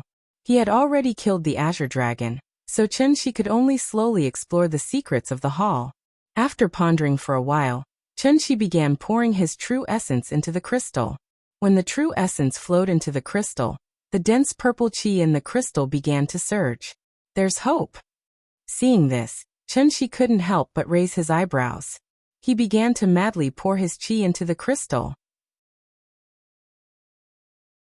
The surging true essence continued to flow into the crystal, and the dense purple qi inside immediately began to revolve. As the dense purple gas spun faster and faster, a faint purple vortex gradually formed in the crystal like a glass of water being shaken. After that, Chunxi held the crystal and looked at the main hall expectantly. However, he waited for a while, but there was no movement in the main hall. Is it scrapped? Chunxi frowned and muttered to himself. Only then did he fly into the main hall and look at the surroundings with some regret. Before the main hall was unsealed, it was like a flower bud that had not bloomed. After Chunxi plucked the crystal, the lotus began to bloom. With the base of the main hall as the center, the walls fell back one by one and split into 16 petals. The shape of each side was quite similar to the petals of the lotus. This shape, it did not look like the 9 lotus seats under the gods. Chunxi came to one of the walls and began to touch and knock on it, trying to find some useful clues. However, after studying for a while, he did not find anything strange, so he had to give up helplessly. This main hall was probably the same as the formation, which was a one-time use, so there was no way to restore it after it was activated. What a pity! Chunxi flew to the top of the main hall against the wind and snow. After reluctantly looking back at the black lotus blooming on the top of the snow mountain, he was about to leave with some regret. However, at the moment he turned around, Chunxi suddenly remembered a sentence that the Azure Dragon once said. Without a body, I can't leave here. Without a body, there was no way to leave here. Once this place was opened, the wind would blow on all sides. How could he not get out? Thinking of this, Chunxi could not help but raise his eyebrows. He immediately turned around and flew into the main hall. Then he sat cross-legged on the obsidian floor. After setting up a defensive formation, he began to try to let his soul out of his body. Soul out of the body. For Chunxi, whose soul had been damaged, this was actually a very dangerous thing to do. If he was not careful, his soul might be destroyed, leaving only an empty shell without a soul. It was difficult for Chunxi to even use his divine sense, let alone his soul out of his body. Therefore, just as he was about to leave his body, he immediately suffered a backlash. His face could not help but turn pale. Chunxi had no choice but to temporarily stop this dangerous behavior, and then silently adjust his breathing. Danger always accompanied opportunity. This cultivation place was extremely tempting to Chunxi, so he did not want to give it up. Therefore, after a simple adjustment, Chunxi began to try again. Bit by bit, he let his soul out of his body. The shape of the soul was not fixed. Although the Azure Dragon had been imprisoned for a long time, its soul had always maintained the appearance of its original body. From this, one could see the strength of the Azure Dragon's soul. Because Chunxi's soul was damaged, his soul looked like a weak flame. It was so weak that it could be extinguished by the wind at any time. When the flame flew out from between Chunxi's eyebrows, Chunxi entered a mysterious state. He didn't need eyes or ears, but he could clearly see everything around him. Even how a snowflake fell from the sky and how many times it spun in the air, Chunxi was very clear. This was the so-called divine sense. It was a type of perception that transcended the 5 senses. It was like a radar, and even the rustling of grass in the wind could not escape his divine sense. After his soul left his body, Chunxi, who had turned into a flame, carefully approached the edge of the hall. And just as Chunxi's soul was about to float out of the hall, A bright light suddenly appeared in front of him. Sure enough, although the hall was still in the shape of a lotus platform, when Chun-Chi's soul approached the edge of the lotus platform, circles of strange light patterns immediately appeared around him. Looking carefully, the light patterns were exactly the same as the patterns carved on the dome.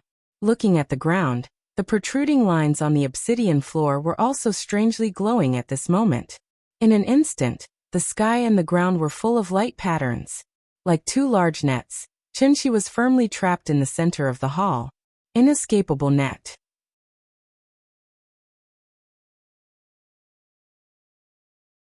Chapter 257. Looking at the strange light patterns that covered the sky in front of him, Chun-Chi was not surprised, but happy. Through the perception of his divine sense, he had already keenly noticed that the diamond-shaped crystal in his hand had a new change. The dense purple gas in the middle of the crystal was originally in the shape of a whirlpool, but when Chun-Chi's divine sense floated to the edge of the hall, the whirlpool immediately turned into the shape of a lotus, and the shape looked somewhat similar to the current appearance of the hall. Seeing this, Chun-Chi immediately returned his divine sense to his body, ending this dangerous action. After his divine sense returned to his body, Chun-Chi was still sitting cross-legged on the ground. After silently adjusting for a while, he finally opened his eyes. Forcing his divine sense to leave his body was still too much for the current Chun-Chi. Therefore, after just a few minutes, his face became very pale, and he looked like a patient who had just recovered from a serious illness. However, although his face was ugly, Chun-Chi could not help but smile, because he discovered a secret, and that was, this seemingly ordinary crystal was actually the legendary soul crystal. The so-called soul crystal was actually a strange crystal that could host the divine sense. This kind of crystal was also very rare in the Tianyuan world. The soul crystal was very precious. On one hand, it was extremely rare, and on the other hand, it was a necessary material to refine divine sense attack-type magic treasures. In addition to being able to refine magic treasures, the soul crystal, as a kind of spiritual treasure, had the effect of warming and nourishing the divine sense. With the environment on Earth, it was obviously impossible to breed a magical medicine that could heal divine sense injuries. Therefore, this soul crystal was definitely a life-saving straw for Chun-Chi, whose divine sense was injured. No wonder this hall could imprison the Azure Dragon's divine sense. It was obviously because of this soul crystal. Thinking of this, Chun-Chi had a rough understanding of the mechanism of the hall's operation. Using the soul crystal as the eye of the formation to imprison the Azure Dragon, who was only left with his divine sense. And the reason why he Tiangang and the others had not triggered any mechanism after being trapped for more than a month was, they were not immortal cultivators, so they did not have enough pure true essence to trigger the mechanism. Therefore, this array formation and the main hall were obviously set up by immortal cultivators. Moreover, this unknown immortal cultivator was at least at the insightful emptiness realm. Otherwise, it would be impossible for him to set up such a grand formation that involved the true meaning of the word void. With the soul crystal as the core of the formation, if not for his appearance and triggering the mechanism in the hall, the Azure Dragon who had lost his physical body would never have been able to escape the seal. There are also immortal cultivators on Earth? Thinking of this, Chun-Chi suddenly frowned. It was said that the proud dragon had no regrets, but now he was a little regretful. He should have left Azure Dragon alive to interrogate him. But what was done, and there was no point in regretting it now. Therefore, Chun-Chi could only put this question aside for the time being. Then he closed his eyes and concentrated, trying to let his spirit enter the soul crystal. The soul fire once again flew out from between Chun-Chi's eyebrows, and then directly flew into the diamond-shaped crystal in his hand. After Chun-Chi's spirit flew into the soul crystal, a feeling as warm as the sun in March immediately enveloped his spirit. It was a very wonderful experience, and it made Chun-Chi feel very comfortable. His injured spirit could only sense things within a radius of 10 meters, but after his spirit entered the soul crystal, the range of Chun-Chi's divine sense suddenly expanded and covered the entire mountain in an instant. In an instant, with the crystal as the center, Chun-Chi could sense every movement in the wind and grass. This feeling, he had not experienced it for a long time. Nourishing the spirit was an additional effect of the soul crystal. Naturally, It would not be as fast as the magic medicine, and it would take a long time. Therefore, at this time, Chunshi could not help but think of the main hall. As soon as he thought of this, a series of rumbling sounds suddenly came from the hall. Following that, the 16 walls began to slowly rise up and gradually close together. The main hall changed back to its original appearance. The soul crystal, which was the core of the array, could still control the main hall. Seeing this, Chunshi could not help but feel happy. He immediately counted silently in his heart. He wanted to calculate the difference between the flow of time in the main hall and the outside world. Chunshi enjoyed the nourishment of the soul crystal as he counted seriously. When he counted to 10,000, Chunshi thought of something again. The main hall was suddenly like a remote-controlled toy, and it slowly bloomed with a rumbling sound. Each number was exactly 1 second. In other words, he stayed in the main hall for about 166 minutes. Before the main hall was fully opened, Chunshi excitedly flew out of the main hall and rushed directly in the direction of the temporary laboratory. When he brought everyone back to the laboratory, it was about 1:30 in the morning. He counted 10,000 seconds in the main hall. 166 minutes, which was 7 hours. According to the flow of time that He Tiangang said, if the main hall did not lose its effect, then only about 2 minutes had passed in the outside world. The more Chunshi thought about it, the more excited he became. He quickly rushed back to the oasis from the top of the mountain. There was a quartz clock in the temporary laboratory. The answer he wanted was there. The wind and snow were still in the sky. Thick dark clouds blocked the moonlight, so the surroundings were pitch black. After nervously opening the storm door of the laboratory, Chunshi saw He Tiangang and the others, who were still unconscious. In the dim laboratory, only one energy-saving lamp was still on. Next to the energy-saving lamp was the quartz clock that Professor He had brought. Chunshi walked to the table and looked down at the time on the table. He was stunned. The time on the quartz clock indicated that it was 1:55 in the morning. When he left, the time should be around 1:34 in the morning. Putting aside some errors, it should be around 20 minutes. However, he stayed in the main hall for a full 10,000 seconds. In other words, the ratio of the flow of time between the main hall and the outside world should be about 8 times. It was not as exaggerated as 100. However, even if it was only 8 times the time difference, it was more than enough for Chunshi. 1 day in the outside world was 8 days in the main hall. What kind of concept was that? Chunshi thought about it for a while. However, he vaguely felt that something was wrong. According to what He Tiangang said, they had been trapped in the hall for more than a month. Why was it that the time difference between the hall and the outside world was only 8 times that of the outside world? A month in the main hall should be at least 4 days in the outside world. Chunshi thought about it for a long time, but could not figure it out. In the end, he could only put this question to the back of his mind. He planned to confirm it after He Tiangang woke up. In short, it did not matter if it was 8 times or 100 times.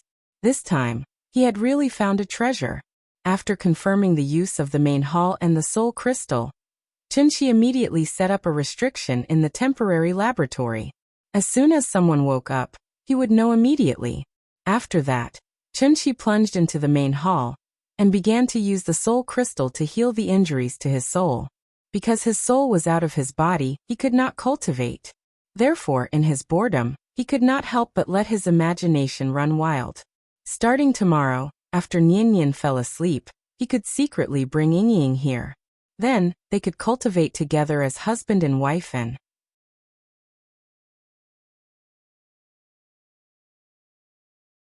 Chapter 258.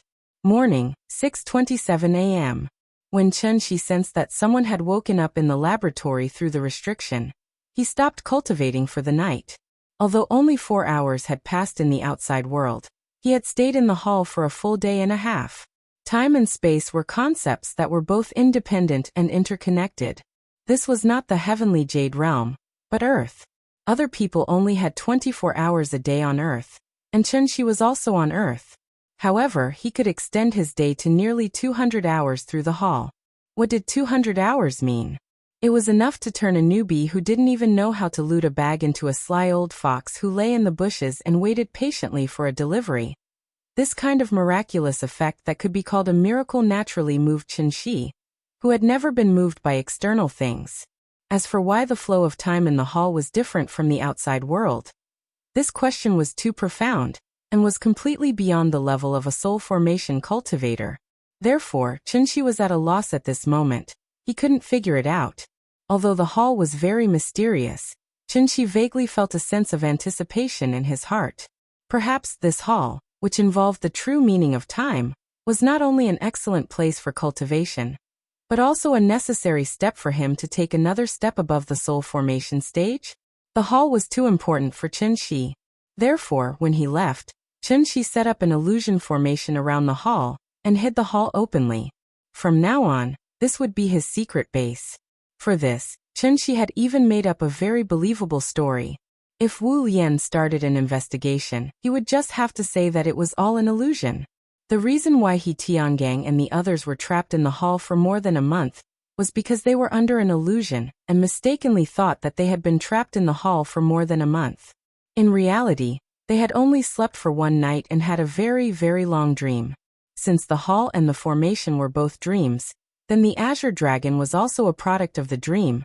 From the beginning to the end, Chen-Shi only did one thing, and that was to wake them up from their dreams.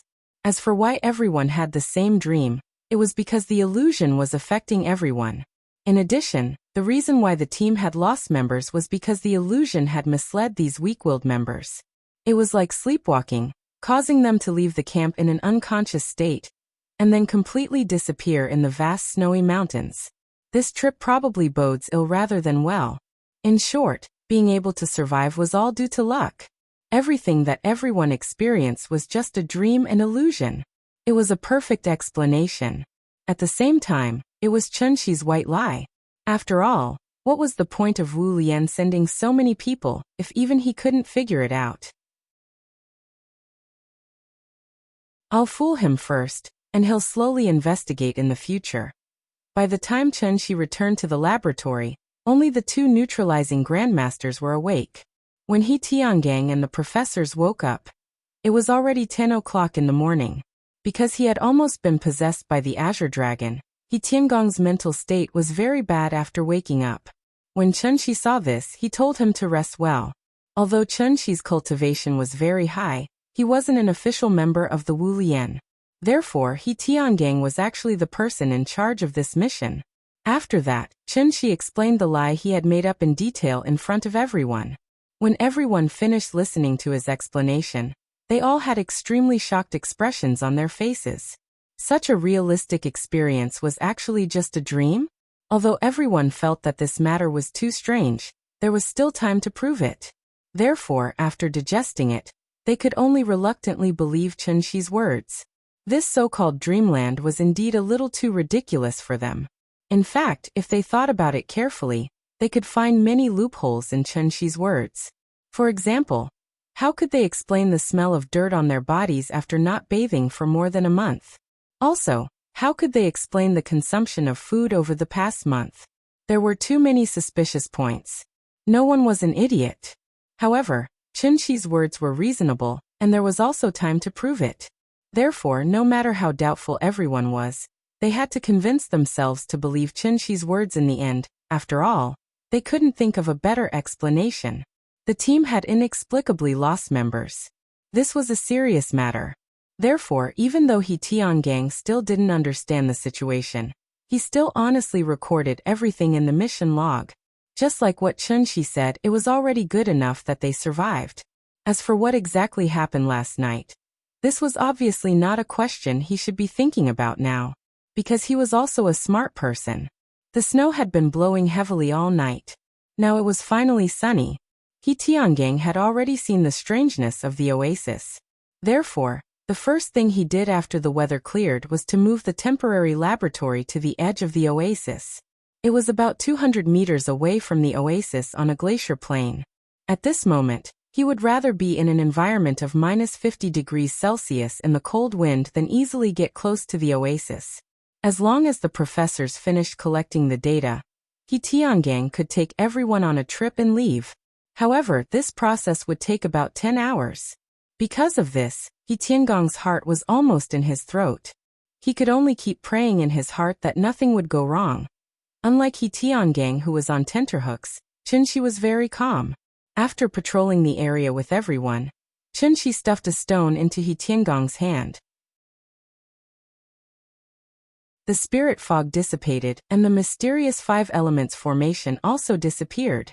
Although the hall didn't disappear, the soul crystal, which was the core of the formation, was in his hands.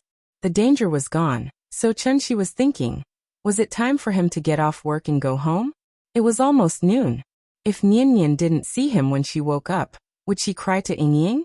When he thought of the little girl's clingy look, Chunshi suddenly became eager to go home.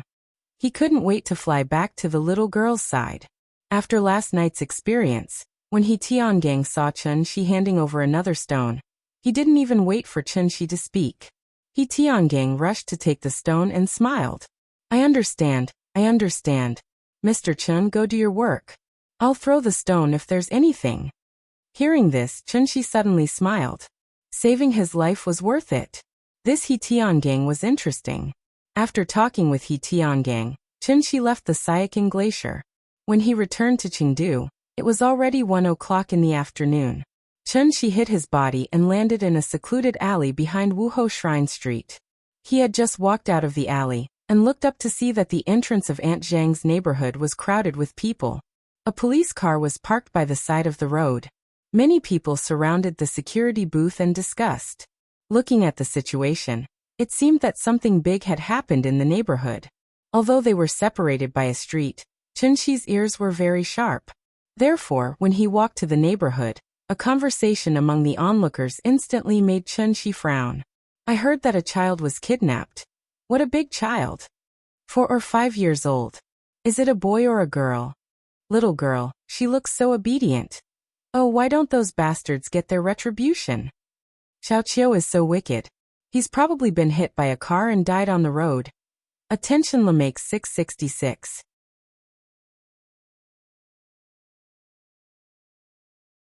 Chapter 259.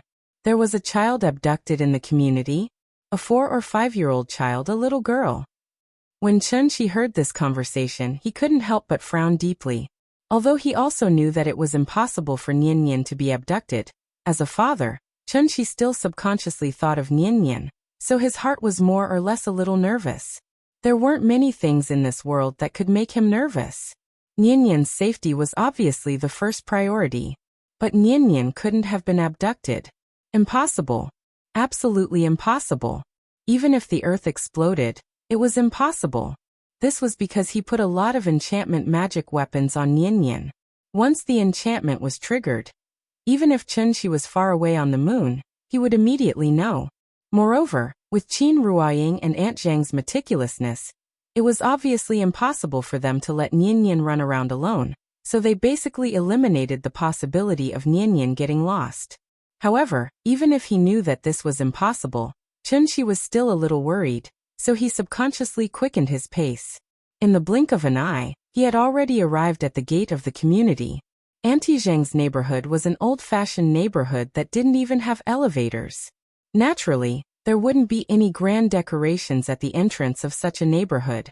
Even the railings for parking fees were only built after cars became popular. There were many people gathered at the gate of the community. Most of them were uncles and aunties above the age of 40. The family who lost the child lived in the building next to Aunt Zhang's. The child's parents had to work, so it was usually the grandparents who took care of the child.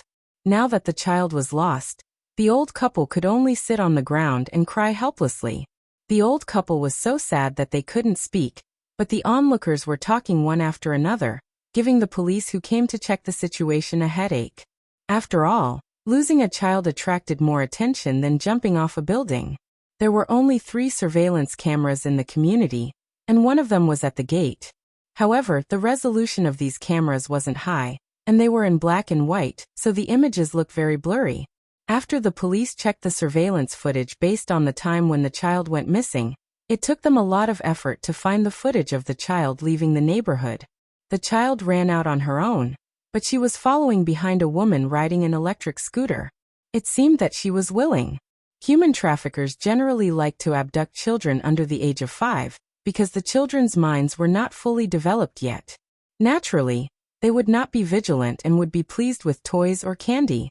Speaking of human traffickers, it was actually an occupation with a long history. In ancient times, there was a saying that there were 3 religions and 9 classes. Human traffickers were one of the 9 classes. In ancient times, they were called demons of time. They did immoral things like abducting people. However, compared to modern times, human traffickers in ancient times were still too naive. After abducting women and children, they would only sell them for money. If the abducted women and children were lucky, they might even be sold to a rich family and live a better life than before. Now, in addition to human trafficking, human traffickers have also found a new way to sell organs. Abduct the child first, sell the organs, and then sell the child for money. If the child couldn't be sold, then break the child's arms and legs and let the child beg. If begging didn't work, then let them steal. What if they couldn't even steal? That was very simple. Throw them into the AIDS ward. If they tested positive for AIDS, they would be assigned to the AIDS team. In the future, they would be responsible for collecting debts. If there was a debt collector who didn't pay up, then they would think of ways to infect the debt collector. In short, they made the best use of everything, and their methods were beyond the imagination of ordinary people. It could be said that, utterly devoid of conscience, to the human traffickers, children were just valuable goods in their eyes. The big goods were boys, and the small goods were girls. Of course, there were only a few such large-scale human traffickers. Ordinary small fish and shrimps would not be so cruel. Nowadays, parents were aware of this, so they would teach their children not to talk to strangers from a young age. Under such circumstances, this woman was able to get the child to leave with her willingly. She was obviously a repeat offender. If she was caught, she would definitely be shot to death. It was just after the new year, and the human traffickers were already at work. Parents with children at home naturally felt afraid. Since one went missing, there was a possibility that a second one would go missing. Therefore, a few onlooking parents immediately used this opportunity to educate their children. Suddenly, the children were so scared that they started to cry. Outside the community was an old street, and there were no cameras. Therefore, the police had to carefully look through the entry and exit records for the entire day. After a long search, they finally found the woman's face. However, this woman had a certain level of anti-detection awareness. She was wearing an ordinary down jacket with a hood, and she even wore a hat. Therefore, the woman's face could not be seen clearly on the surveillance screen. Seeing this, the 2 police officers suddenly looked at each other helplessly. Well, this was probably another unsolved case. It wasn't that they didn't work hard, but they really couldn't do anything. As parents, they didn't look after their children, and let their children be abducted by human traffickers. Even if they called the police in time, in this vast sea of people, where could the police find them? They could only walk through the streets and ask door to door. They would be thankful if they could get a little bit of useful information. After all, the human traffickers were not stupid. The kind of idiot who suddenly wanted to commit a crime because of a lack of money was always in the minority. The habitual criminals would definitely plan a retreat in advance. It was indeed difficult to catch. Chun-Shi walked around the crowd into the community. From afar, he saw Aunt Zhang's family and Qin Ruoying, who was holding the little boy. The little boy was lying on Qin Ruoying's body, his 2 hands tightly wrapped around her neck. His little face was full of nervousness and timidity. Aunt Zhang probably took the opportunity to educate him. Chun-Shi squeezed into the crowd and walked in their direction. The little boy stood high and could see far, so before he could get close, he had already seen his father in the crowd. He immediately shouted excitedly, "Papa! Papa!" Seeing this, Chun-Shi immediately smiled and waved at him, then quickly walked to Qin Ruoying's side. When Chun-Shi came over, the little boy immediately reached out his hands and motioned for Chun-Shi to hold him. This action was very common, but the slightly different thing was that when the little boy saw his father this time, his cute little face did not show much of a smile. She was obviously frightened. Like a frightened ostrich, as soon as the little boy came into Chunxi's arms, he immediately leaned his head on Chunxi's shoulder.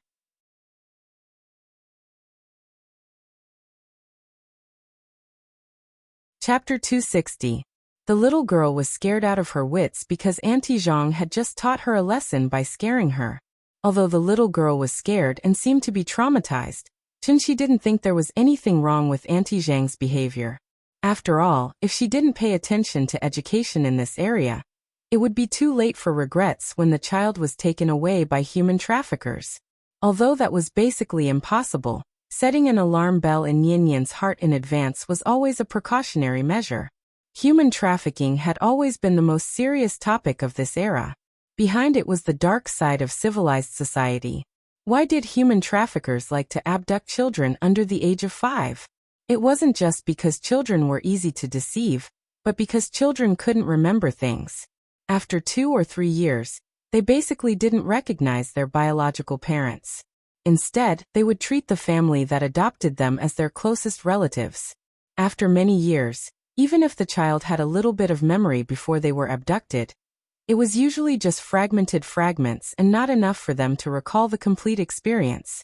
Ordinary people might feel that this kind of thing was far away from them, so whenever they saw news about it, they felt like they were listening to a book from heaven and had no interest in it at all. But all of this was actually close at hand. According to statistics, there were as many as 20,000 cases of human trafficking of women and children in the country in 2015, but the number of cases that were solved was only 3,000. The solving rate was only 17%, not even 20%. And behind these simple numbers, there were families that were shattered because of the loss of their children, as well as parents who were devastated. Human traffickers didn't need to be ruthless like the underworld, so they usually looked ordinary. They might be kind aunties passing by on the street corner, or they might be honest farmers. But under those seemingly harmless skins, there was a cold and cruel heart. Therefore, in Chunxi's view, there were 2 kinds of behavior in this world that could be called heinous and could be directly shot once caught. And that was drug dealers and human traffickers. The Western region had always been the disaster area of human trafficking cases. Although Chengdu had successfully become a new first-tier city in recent years, this kind of thing was still a common occurrence.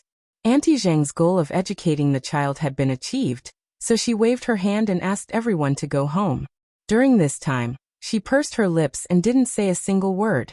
In fact, whether it was Aunt Zhang or the onlookers, they could only feel a deep sense of helplessness at the same time.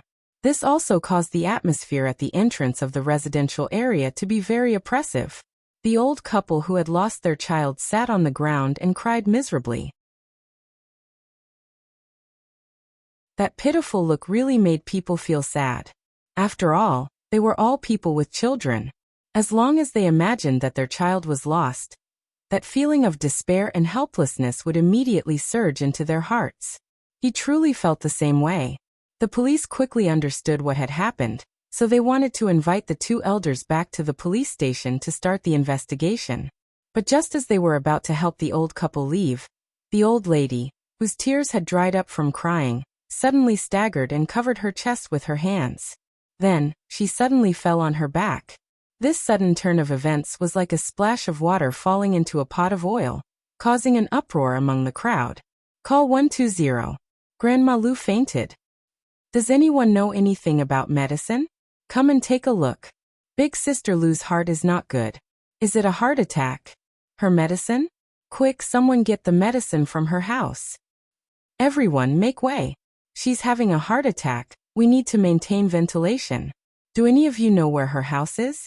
The patient's house should have a quick-acting heart rescue pill. Go and look for it. I know. I'll go get it. Master Li, give me the house key. Where's Big Sister Lu's medicine? I'll go get it for her. The police hurriedly performed cardiopulmonary resuscitation on the old man while yelling and assigning tasks to the onlookers. After hearing that there might be medicine in the old lady's house, a middle-aged man quickly squeezed to the old couple's side and asked the old man to give him the house key. However, the old man was already panicking. He trembled as he searched his body, but he couldn't find the house key after a while. It seemed like he had completely forgotten where he had put the key. Seeing that he couldn't find the key, the old man was anxious and scared. He cried on the spot. "I can't find it, I can't find it. I don't know where I put the key." Seeing this, the middle-aged man turned around and ran. As he ran, he shouted, "Come, come with me and smash the door." After hearing the middle-aged man's words, the old man's face became even more sorrowful.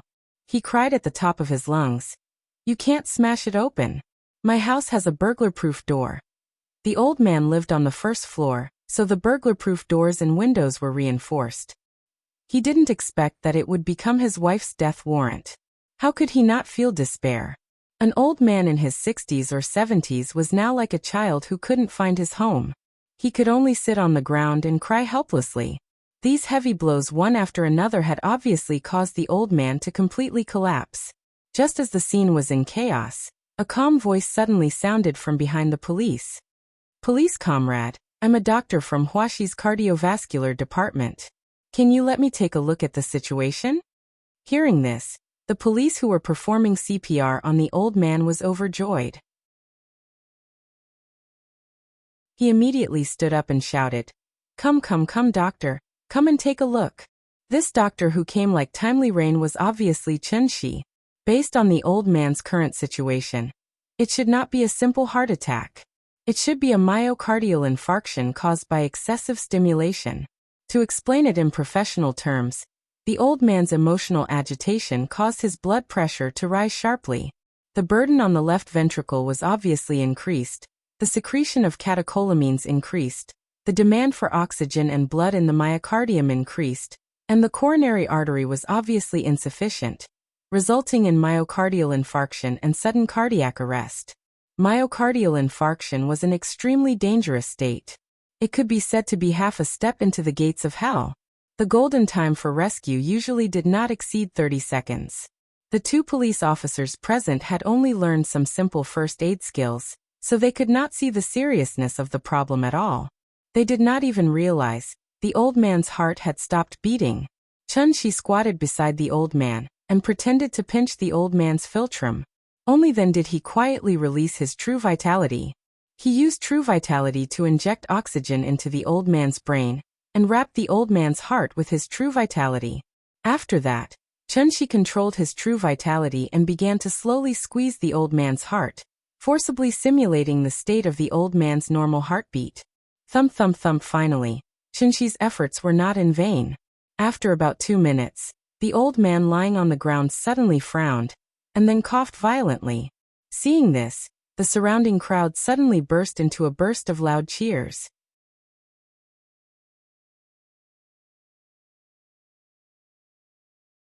Chapter 261. Seeing that her father had saved someone, the expression on the little girl's face suddenly became triumphant. Everyone praised Chen Shi loudly. After a few polite and modest words, Chen Shi retreated to the back of the crowd with Ying and Yin. His appearance was like a sudden ray of light in the darkness. Even if the old man was half a step into the gates of hell, Chen Shi still managed to save the old man very smoothly. In the news, it was often seen that the old lady would suddenly die shortly after she had a dispute with others. A large part of the reason was that the old lady's heart was not good. If she was not careful and was stimulated, she could die of sudden cardiac death. The police were also frightened by the old lady's physical condition, so they did not dare to ask them to go back to the police station now. They could only wait for the ambulance to come and send the old lady to the hospital for a checkup.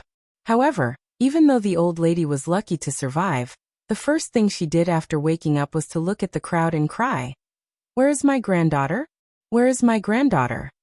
When the old man saw his wife's sad look, he could not help but feel sad. The old couple immediately hugged each other and cried bitterly. The old lady was so pitiful. This also made Qin Ruoying feel kind. So she gently tugged at Chen Shi's clothes and asked in a low voice, "Shi, can you help them?" Chen Shi turned his head and saw his wife's slightly expectant gaze. He could not help but nod. But then he frowned slightly. After all, it was very troublesome to find a person in a vast sea of people. If it were not for his sister-in-law taking the initiative to come to him, Chen Shi might not have found Qin Ruoying until now. So he was also aware of the difficulties. However, this kind of thing happened in front of him. Seeing the old lady's pitiful appearance, Chunshi still felt a little sorry for her. So he made up his mind to find their child for them. As for how to find her, he had to think about it carefully. So Chunshi came to the security room and asked to see the surveillance video. Because he had just saved the old lady, the security guard's attitude towards him was very friendly. Almost as soon as Chunshi suggested his idea, the security guard began to retrieve the surveillance footage for him. I saw that woman come in. She was riding a battery-powered scooter. She should be in her 40s or 50s, but it was just a glimpse, so I can't remember clearly. Do you have a picture of the child? Yes, this is a recent photo of the doll. Uncle Lee just showed this to the police. I saved a copy, and I'm going to put up a missing person notice on the door later. Chunshi looked at the child's photo carefully. After memorizing the child's appearance, he nodded and said to the security guard, "Okay, I'll go out and ask my friends to help me see if there are any clues about the child." After seeing the surveillance camera and the child's photo from the security guard, Chunshi returned to Qin Ruoying's side.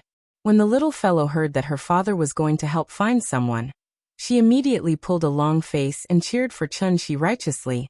"Papa, you can do it. I'll wait for you at home." Well, this little thing now knows how to help others. However, finding someone was not as simple as what was shown in the movies. It was possible to hack into the Skynet system, and then use a computer to scan and compare. Although this operation was feasible to a certain extent, the success rate was far lower than imagined. After all, as long as it was not an impulsive crime, the criminals would definitely check out the place in advance and try to avoid the surveillance cameras when committing the crime. They would also disguise themselves to a certain extent. Although Chunshi's divine sense had recovered a little, the range was still too small. The scanning radius of only more than 10 meters was not even as far as he could see directly with his eyes. Because the injury to his divine sense had not fully recovered, Chunshi could not use search spells such as bloodline tracking or divine sense searching. Now, it was really too difficult for him to find a child who had been abducted and sold in a city with an area of more than 800 square kilometers and a resident population of more than 10 million. However, although it was difficult, since he had promised Ying that he would help the old lady, Chunshi would try his best to do it. He would just take it as accumulating good karma for himself. Although he could not directly find out the whereabouts of the human traffickers, Chunshi could use his own reasoning to find them. How to reason? It was actually very simple. First of all, the left turn out of the neighborhood was Wuho Temple Street, and the right turn was the alley where Chunshi had landed on his way back. After the human traffickers had deceived the child, it was impossible for them to run to the main street, so the alley without cameras was the only choice. The child was about the same age as Nian. At the age of 4, the child already had his own consciousness. Once the child found out that he had been deceived, he would definitely cry and make a fuss. Therefore, the human traffickers would not choose to leave Chengdu by bus or train. They must have their own means of transportation, and it was very likely that it was a cheap and affordable van or a second-hand car. Of course, if the human traffickers did not have a means of transportation, it would be easier. They would definitely temporarily put the child in a stronghold, and then contact a car for transportation. Time was another key clue. From the time the child went missing until now, it had not been more than an hour. In just a short hour, a human trafficker who had successfully abducted a child would not dare to take the child through the streets and alleys and wander around the main streets of Chengdu. Therefore, the child was now either in a stronghold nearby or in a van that was heading out of the city. Thinking of this, Chunshi immediately called Qin Xueqing. After briefly explaining the matter to his sister-in-law, Qin Xueqing immediately replied on the other end of the phone. "Yes, I will immediately arrange for people to set up surveillance checks on all the roads out of the city."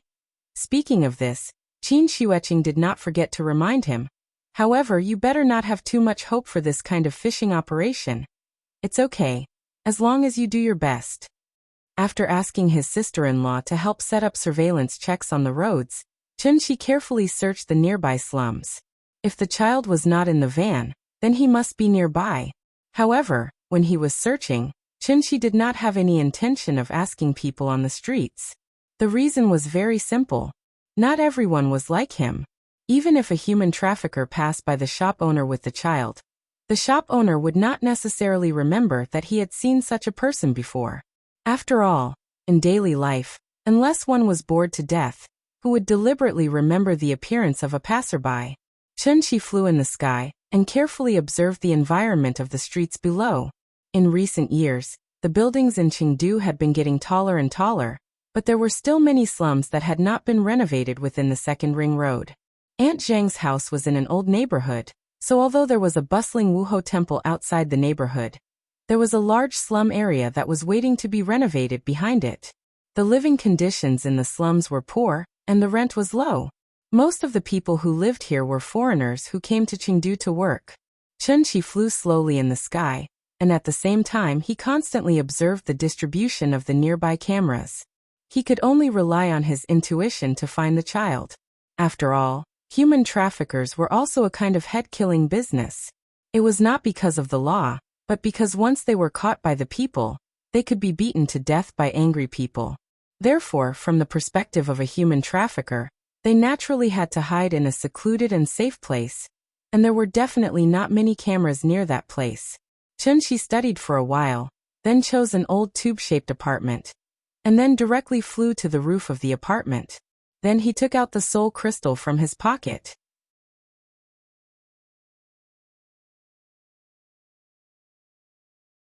Chapter 262. The tube-shaped apartment was a unique product of the 70s and 80s. This kind of house was like a student dormitory today. There was a long corridor connecting many single rooms, each of which was about 10 square meters. The living environment in the tube-shaped apartment was very poor, and because it had been in disrepair for many years, most of it had become dangerous. The owners basically looked forward to urban renovation and demolition all day long. Since the living conditions were so bad, it was obvious that the rent was very cheap. Perhaps because the new year had just started, most of the migrant workers were still in their hometown and had not returned to the city to work, so there were not many residents in this tube-shaped apartment.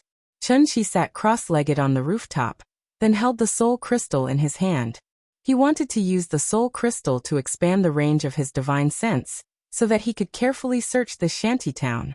If he couldn't find it, then he could only put all his hopes on his sister-in-law. Although she was not his child, he had already promised to help the old man find his child, so Chunshi naturally had to do his best. Therefore, after a simple adjustment, Chunshi calmed his breath, then drove his divine sense into the soul crystal. The moment his divine sense entered the soul crystal, Chunshi seemed to have become a dolphin, and began to spread his divine sense outward in a way similar to using sonar. What was divine sense? It was a way of perception that transcended the five senses, somewhat similar to the legendary sixth sense. Even if Chunshi closed his eyes, with him as the center, everything within a radius of hundreds of meters was under his control. A world in a flower, a bodhi in a leaf. Within the range of his divine sense, he could immediately detect the slightest movement of everything in the world. Even the tiny flies in the gutter, or the earthworms hidden in the soil, no matter how well they hid, could not escape Chunshi's discerning eyes. This was divine sense. The tube-shaped apartment was a dormitory that the public institution had assigned to the employees in the past. There were a total of 3 buildings, covering an area of about 2,000 square meters. With the enhancement of the soul crystal, Chunshi scanned the 3 buildings almost instantly. Good lord, this scan is amazing. Chunshi was now on the rooftop of building 1. And there was actually a corpse hidden in the building below him. Why was it hidden? It was because the corpse was sealed with cement in the bathroom at the end of the corridor. The toilets and bathrooms in the apartment were all shared. The body was under the sink in the bathroom, sealed inside with cement and bricks. In addition to the corpses, there were also many drugs hidden in these 3 buildings. Presumably, there were many drug addicts living here. It had to be said that Chunshi had found the right place. This place could be said to be filthy and filthy. It should be flattened with a cannonball. In addition to the corpses and drugs, in an inconspicuous room at the corner of the top floor of building number 3, Chinchi found more than a dozen children who were hidden by the human traffickers. Among these children, the youngest should only be 1 or 2 years old, and the oldest should be 6 or 7 years old. In addition to the children, there was also a girl who was about 16 or 17 years old. It was obvious that these human traffickers had abducted humans as well as children. How long had it been since the Chinese New Year? Looking at the situation, these bastards must have made a fortune during the Chinese New Year. After all, according to the market price, the total value of these children and young girls added up to more than 700,000 yuan. According to the Central Guang Night News, according to different statistics, the number of missing children in Huaxia every year was about 200,000, and only 0.1% of them were found. If calculated according to the average market price, then this was really an industry with a production value of over 100 million yuan. The granddaughter of the old couple was called Ting Ting.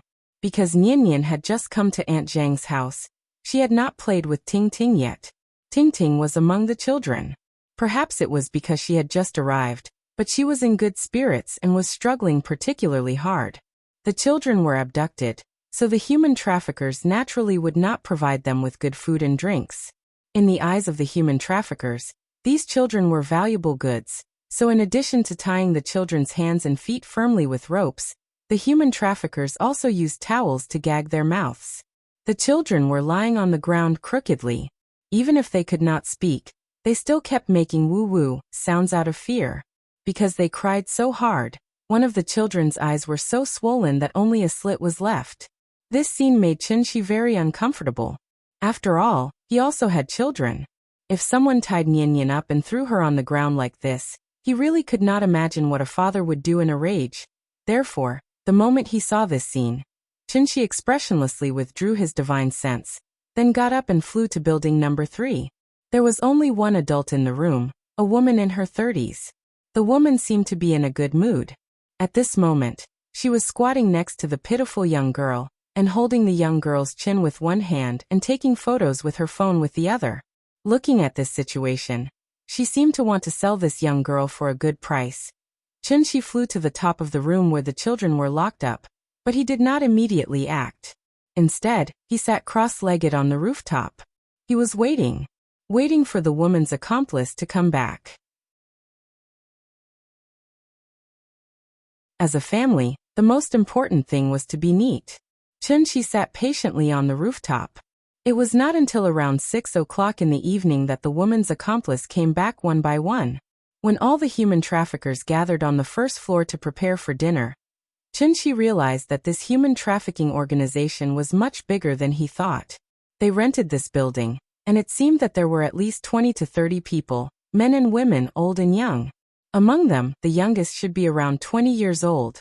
They should all be from the same village, earning money together and committing crimes together.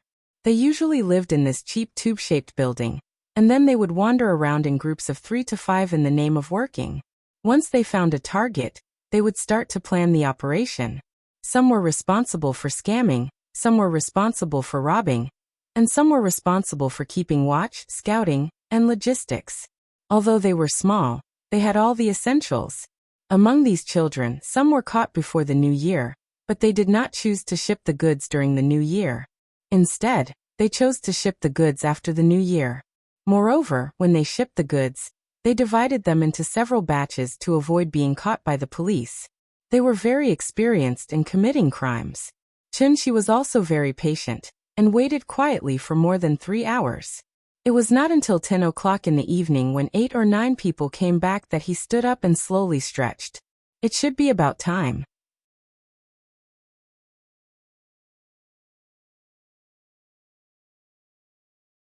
Chapter 263. In order to avoid alerting the enemy, Chinchi could only wait silently on the rooftop. He sat cross-legged and looked up at the night sky of Chengdu.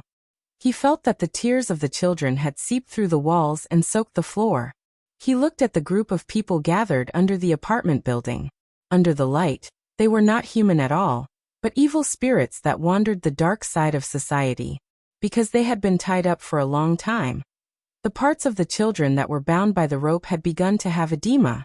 When Chinchi saw this scene, he could not help but feel sorry for these children. How old were these children? They were treated like livestock. How much damage would this cause to the children's young hearts? As a human being, at the very least, Chunshi did not see any kindness in these human traffickers. Many people always wondered why the human traffickers had their own families. They worked hard just to better take care of their families, but they still did such a heartless thing. In fact, the reason was very simple. In everyone's eyes, children were gifts given to them by God. But in the eyes of human traffickers, children were just goods that could be sold for money. Children were pure and beautiful, and every one of them was so cute. It was not an exaggeration to say that which child was not more likable than Nian Nian. For the parents of children, their children were obviously the most precious treasures in the world. In order to catch these bastards in one fell swoop, Chunshi waited for a long time, but he also let these poor children suffer for a few more hours of torture in vain. But fortunately, all of this should end. Like a phantom in the dark, Chunshi's figure suddenly disappeared from the rooftop. When he reappeared, he was already outside the door of the room on the top floor where the children were locked up. It was still the woman in her 30s who was guarding the children. And why was the man not allowed to guard the children? Obviously, it was because there was a little girl here. As a man, there were always times when he could not control himself. This little girl was going to be sold for money. If she was accidentally broken, who would be willing to spend money to buy her? Therefore, in human trafficking organizations, it was usually women who guarded the goods. The door was not locked, and the woman was sitting on a chair not far from the door. She was watching a TV series on her phone. The moment Chunshi pushed the door open, the woman heard the sound of the door opening. However, she seemed to be engrossed in watching, so she didn't even raise her head as she spoke in a rather difficult dialect. Chunshi didn't pay attention to her, but looked at the children sitting on the ground.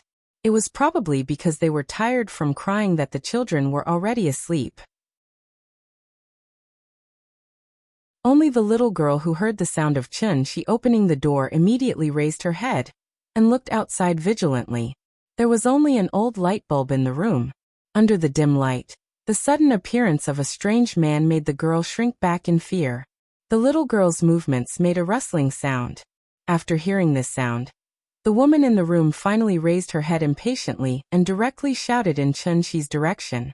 She thought it was a pervert who wanted to take advantage of this little girl. This kind of thing happened more than once, so she didn't care at all, but she didn't expect that after looking up, she found that she didn't know the man in front of her at all. The woman was stunned. She was stunned for a second or two. Then her eyes suddenly widened, and she was about to scream.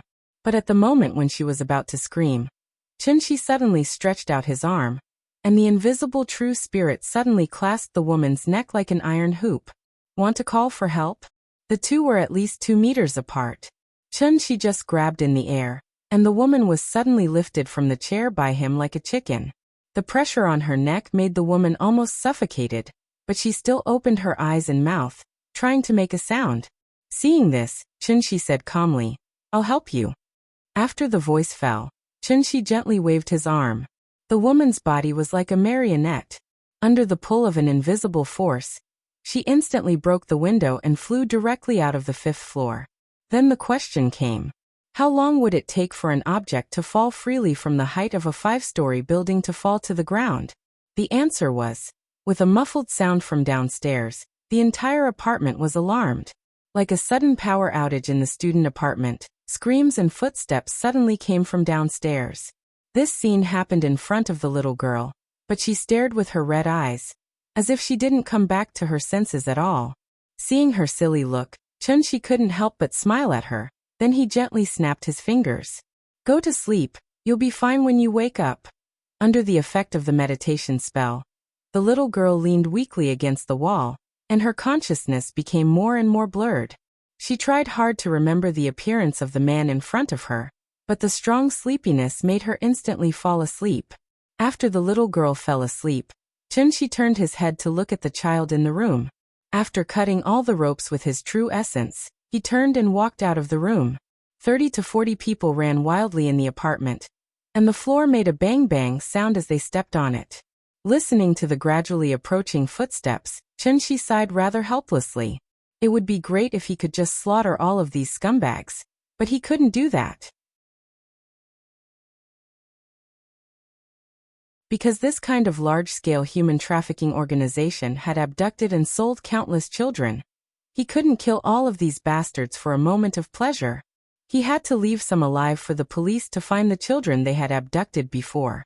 After all, there were so many broken families who were still holding on to a glimmer of hope that they could find their children, even if they had to use up all their wealth. What a pity.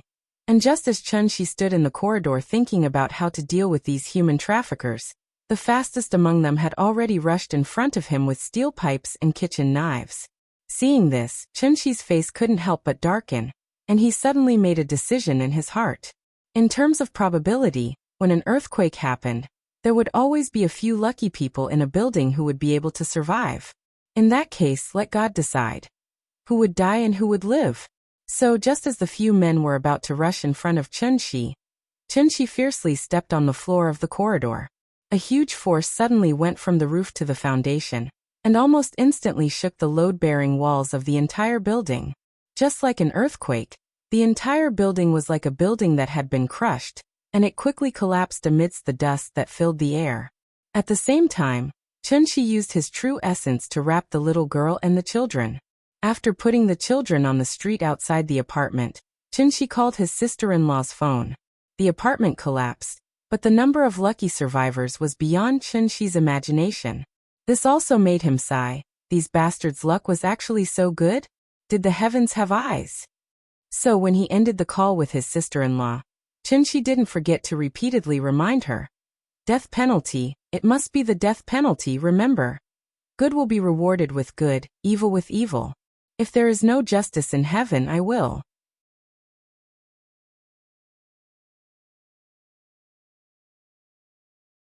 Chapter 264. The next morning, the whole family was sitting around the dining table, happily eating breakfast. At this moment, the morning news suddenly broadcasted a news flash. Last night, the Chengdu police cracked a huge case of baby trafficking. They arrested 37 suspects and rescued 16 babies. The reporter has called the person in charge of the case, but as the case is still under investigation, the specific details cannot be disclosed for the time being. Then the TV screen cut to the Wuhou branch. Many parents were anxiously waiting outside the conference room. After receiving the police summons, the parents rushed into the conference room and began to frantically search for their children. Only 16 children were rescued, but there were hundreds of parents present. After all, the police didn't know which family these children belonged to. Therefore, they could only invite the parents who had recently lost their children to come over and hold such a family reunion. The old couple was quite lucky. The first thing they saw after entering was their granddaughter, Tingting. The two elders quickly walked to Tingting. When they saw the abrasions and edema on the child's body, the old couple could not help but cry on the spot. These were tears of joy, and at the same time, the joy of surviving a disaster. The old couple hugged their granddaughter and cried for a long time. After their emotions had calmed down, they went to the side and began to register under the guidance of the police. The image came to an abrupt end. The camera cut back to the live broadcast room. After a few simple comments, the host smiled and began to broadcast the next piece of news. News always reported the good news and not the bad news. And this reunion was no less than a second blow to the parents who had lost their children. It was fine if they found them, but what if they could not? As the saying goes, the greater the expectation, the greater the disappointment. They came to the reunion with unlimited expectations, but in the end, they could only watch as others found their children, while their own children were still nowhere to be found. How strong did one have to be able to endure such endless torment? Therefore, at the end of the reunion, it would always be filled with the cries of despair of the parents. Those who heard it would be sad and those who heard it would cry. Such a scene was naturally not suitable to appear in the news. As a bystander, Aunt Zhang, like most people, did not delve into the details.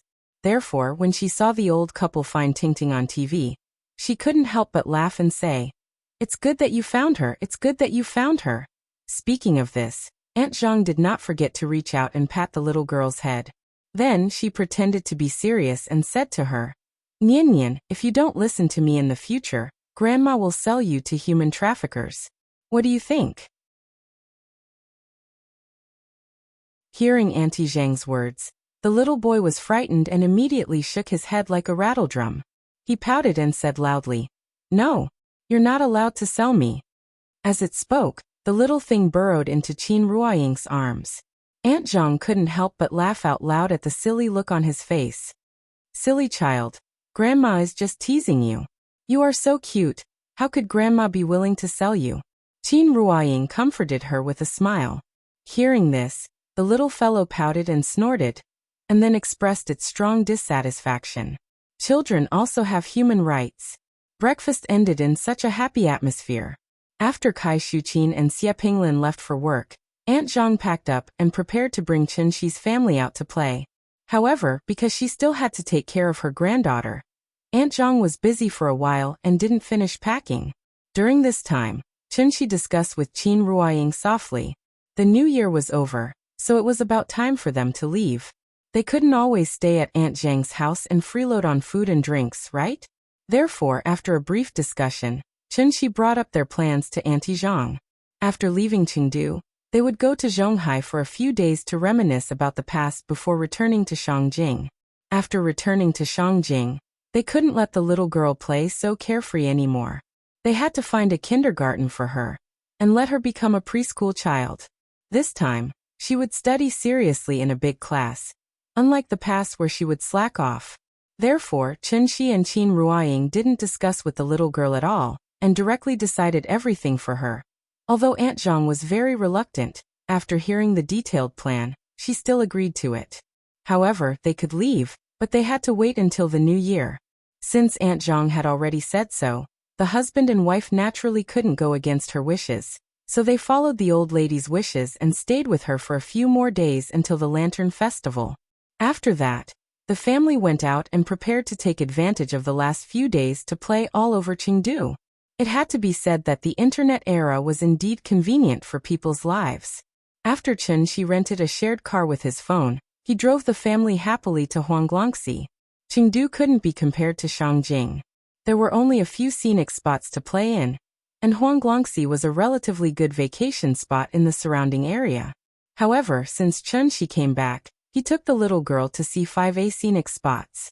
In addition, she lived in Hohai for a long time, so naturally, she had a certain immunity to this kind of retro old street, and didn't have the slightest interest. Therefore, after wandering around aimlessly for a while, she clamored to find another place to play. Chen Shi had no choice but to drive her around. It wasn't until Qin Ruoying found out that there was a marine park nearby that the little girl's big eyes finally lit up again. The scale of this marine park wasn't large, but the little girl had never been to a place like this before. After all, there was no harm without comparison. This also made her very happy. Along the way, she pointed at the fish in the water tank and asked questions. Why is this fish so big? Why does this fish have feet? Why is this fish glowing? Her understanding of marine life was still limited. As long as it lived in the water, it was a fish. This trip was quite pleasant. Before leaving, Chen Shi bought the little girl a dolphin pillow, which made her smile from ear to ear. Out of the aquarium there was a shopping mall not far away. When the little girl held Qin Ruoying's hand and waited outside for Chen Shi to drive out, she suddenly noticed the shared bicycle next to them. Shared bicycle. She still didn't know how to ride a bicycle. Hohai's streets were small, so it was rare to see shared bicycles riding here. Now that she suddenly saw so many shared bicycles, it immediately made the little girl envious. "Mama, I want to ride this." Looking at everyone riding the shared bicycle, the little girl pouted on the spot and acted coquettishly. Seeing this, Qin Ruoying said to her with an awkward face, "No, you're still young. You can't ride this. This is not for children to ride." "I want to ride this. I want to ride this." Seeing that Qin Ruoying didn't agree, the little girl immediately withdrew her hands and ran to one of the bicycles. After Chen Shi drove the car out of the parking lot, the mother and daughter were still whispering, discussing, next to the shared bicycle.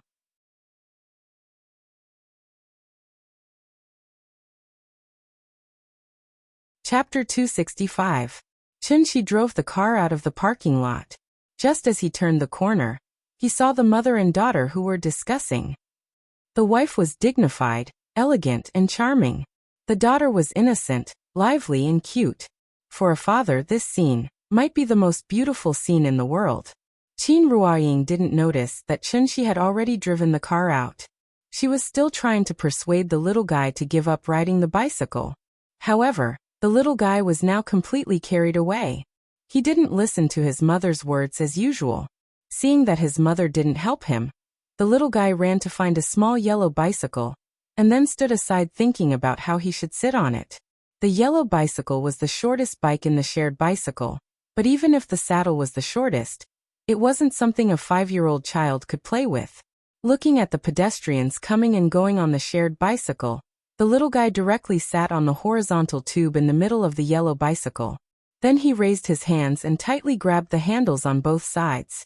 In fact, it wasn't right to say that it was a horizontal tube, because the yellow bicycle was a low-span bicycle. This kind of shape was generally configured for women's bicycles, and women's bicycles naturally couldn't have a large horizontal bar like the old bicycle, so even a child of a few years old could easily ride it. Of course, the premise was that the child could ride a bicycle. After the little guy strained his legs over the horizontal tube, he sat on the horizontal tube, and then used his 2 short legs to step on the ground, and tried to move the bicycle. Not to mention that the bicycle wasn't unlocked. Even if the lock was unlocked, whether the little guy could hold on and not let the bicycle fall was a problem. So for a child, the shared bicycle really wasn't a toy, but was very likely to be a weapon. Seeing this, Qin Ruoying could only sigh deeply, and then the expression on her face became serious for the first time. It seemed that he was going to flip out. She was also forced to have no choice. After all, in front of the child, one had to play the good cop, and the other had to play the bad cop, right? Chunshi spoiled the little guy so much, so the annoying thing of playing the bad cop was not only done by her. Qin Ruoying, who had always been dignified and elegant, was now going to flip out at the child on the street. Presumably, this was one of the compulsory lessons for the goddess after she became a married woman. However, just when Qin Ruoying was about to flip out, a horn suddenly sounded from the street next to them. Qin Ruoying looked back and saw that Chunshi had already driven to their side. After seeing Qin Ruoying's helpless expression, Chunshi immediately understood what had just happened. So he quickly rolled down the window, and then shouted at the little guy who was still trying to ride. "Nian Nian Nian Nian, do you want to go to heaven?" After hearing his father's call, the little thing immediately looked up at Chunshi and grinned. "Papa, this is fun. I want to ride." As she spoke, she twisted the bell on the bike, but the more she twisted it, the more energetic she became. At this time, Aunt Zhang, who was sitting in the back, could not stand it anymore, so she said to Chunshi, "Why aren't you going to carry her back? Look at how you've spoiled her." Chunshi was inexplicably scolded, and he did not know whether to laugh or cry. Just when Chunshi opened the door and got off, Aunt Zhang did not forget to remind him, "Be careful, don't let her fall." It could be seen that Grandma really had a sharp tongue but a soft heart for her granddaughter. After giving Qin Ruoying a look, Chunshi quietly went behind the little guy, and then, when she was not paying attention, he lifted her up by her armpits. If it was in the past, the little guy would be overjoyed to be ambushed by her father, but today, she might be relying on this shared bike. Therefore, when she realized that she was being carried away by her father, the little guy burst into tears on the spot. Before Papa and Mama got angry, the little guy was the first to flip out. The sudden crying almost scared Chunshi, so he quickly touched the back of her head and comforted her. "Woo, Nian Nian, don't cry, don't cry. You're so young, so you can't ride a shared bike. Papa will ride with you in the future, okay?" Hearing this, the little guy cried even louder. What should they do? The couple could not help but look at each other, and neither of them hardened their hearts to play the role of the good cop. At this time, it was natural for the elderly to step in. Aunt Zhang asked Chunshi to put the little guy in the back. Then she quietly communicated with the little guy. "Don't cry. If you cry again, I'll sell you to human traffickers."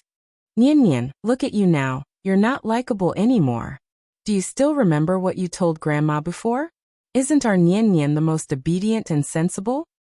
Be good, you have to listen to Papa and Mama. If you make Papa and Mama angry again, be careful that they throw you away again. Then you can only live with Grandma in the future. What? You don't want to live with Grandma? Oh, Grandma is so sad. My granddaughter doesn't want me anymore. After all, she was a child that the elderly had personally raised. After a round of threats and temptations, Aunt Zhang managed to divert the little guy's attention to other places.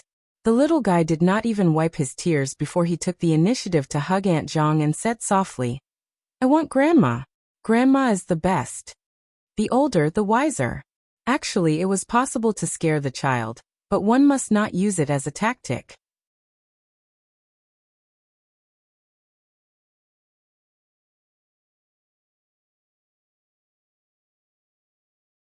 Chapter 266. In the blink of an eye, it was March 2nd. It was the 15th day of the first lunar month, the Lantern Festival. The little girl did not like to watch the gala performances on TV, so the family went out together after dinner. Where were they going? Of course, they were going to enjoy the lanterns. The Lantern Festival began more than 2,000 years ago in the Han Dynasty, and had always been a major festival in Huaxia. According to the ancient customs, the new year was only truly over after the Lantern Festival. However, the pace of life was getting faster and faster. Even though the legal holiday stipulated that people would only go to work on the 7th day, many private enterprises still required people to start work on the 5th day. Among them, there were even more, such as the catering and entertainment industry. They might open for business on the eve of the new year, so the employees naturally could not rest. Such a pace of life directly led to the Lantern Festival, almost following in the footsteps of the Dragon Boat Festival. With the decline of the Lantern Festival, the lively scene described by Xian Qiji in Green Jade Case, Yuanxi was naturally no longer as lively as before. The east wind blossoms 1,000 trees, blowing down the stars like rain. The fragrance of precious horses and carts fills the road. The sound of feng shao moves, the light of a pot turns, fish and dragons dance in the night. Moths flutter in the wind, inging and laughing in the wind. He searched for her thousands of times in the crowd, but when he looked back, she was at the fire. Today was Friday. Although the public institutions were on holiday, most private enterprises still had to work tomorrow. In addition, everyone might be tired of playing during the new year, so the Wuhou Temple Street was not as lively as it was during the Spring Festival. After leaving the house, the family took a taxi and went straight to the Panda Lantern Festival. The moon on the 15th was full and round, but what was more dazzling than the moon was the colorful Lantern Festival. Because they set off late, by the time Chen Shi and the rest arrived at the Lantern Festival, it was already a 10-mile-long street with brilliant lights. As soon as they got out of the car, the fragrance of magnolia drifted to the tip of everyone's nose in the breeze. The little girl sniffed the fragrance in the air, and turned her head to see the entrance of the Lantern Festival. There were a few panda lanterns outside the Lantern Festival. Although they were ugly and cute, they made her shout excitedly, "Papa, look! Panda! Panda!" In fact, to this little girl, there was not much difference between going to the Lantern Festival and going to the zoo. She was dazzled by the colorful lanterns in all kinds of shapes and sizes.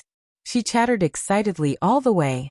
In Chen Shi's eyes, this Lantern Festival was somewhat similar to the Earth Temple Fair. Other than strolling around, there was only eating, drinking, and playing. However, what was worth praising was that the food in Chengdu was indeed much better than the food in Shangjing. The whole family ate and watched along the way. After admiring the lanterns, they watched the magic show. Finally, under the illumination of the fireworks, they sat in the car and went home with satisfaction. In the end, this trip to Chengdu was still very pleasant. The next morning, after breakfast, Chen Shi pulled the little girl to his side and asked with a smile, "Nian Nian, Daddy has already bought the plane tickets. We'll fly back to Zhonghai later and visit our old home, okay?" "All right." The little thing's eyes lit up at the mention of taking a plane. Seeing this, Chen Shi struck while the iron was hot and said, "Then go and help your mother pack her things now. After she is done, we will set off." "Good. I'll go help Mama." Everything went smoothly. It wasn't until Chun-Shi changed the boarding pass and took her to say goodbye to Aunt Zhang that the little thing suddenly froze in place. After staring blankly for a long while, she suddenly came back to her senses. Was she going to say goodbye to her grandmother? She thought Aunt Zhang was going to go home with them. When Chun-Shi saw that the little girl's expression was a little strange, he immediately smiled and hugged her in his arms. He gently comforted her and said, "Nian Nian, we should get on the plane. Hurry and say goodbye to your grandmother. We'll come to Chengdu to see her again in the future." Perhaps it was because this period of time together had aroused her dependence on Aunt Zhang, so when the little girl came back to her senses, she immediately said very angrily, "No, I'm not going. I want to go with my grandmother." This expression of anger rarely appeared on the little girl's face, so when Chun-Shi saw her expression, he was quite surprised. The little girl was angry and twisted her body to get out of his arms. Seeing this, Chun-Shi immediately hugged her tightly and didn't let her run away. But this hug was serious. After realizing that her freedom of life was restricted by her father, the little thing flipped out on the spot. "I'm not going. I'm not going. I want to go with my grandmother. My grandmother wants to go with us." As she shouted, her voice started to sound like she was about to cry. Following that, she burst into tears. Well, things were getting out of hand. The reason why the couple didn't tell the little girl in advance was that they were afraid that she would cry. But what would come, and they couldn't avoid it even if they wanted to. The reason why they wanted to leave was actually because of the same reason. Aunt Zhang had her own family, and their family was always outsiders. Naturally, they couldn't stay at Aunt Zhang's house for a long time. After all good things must come to an end.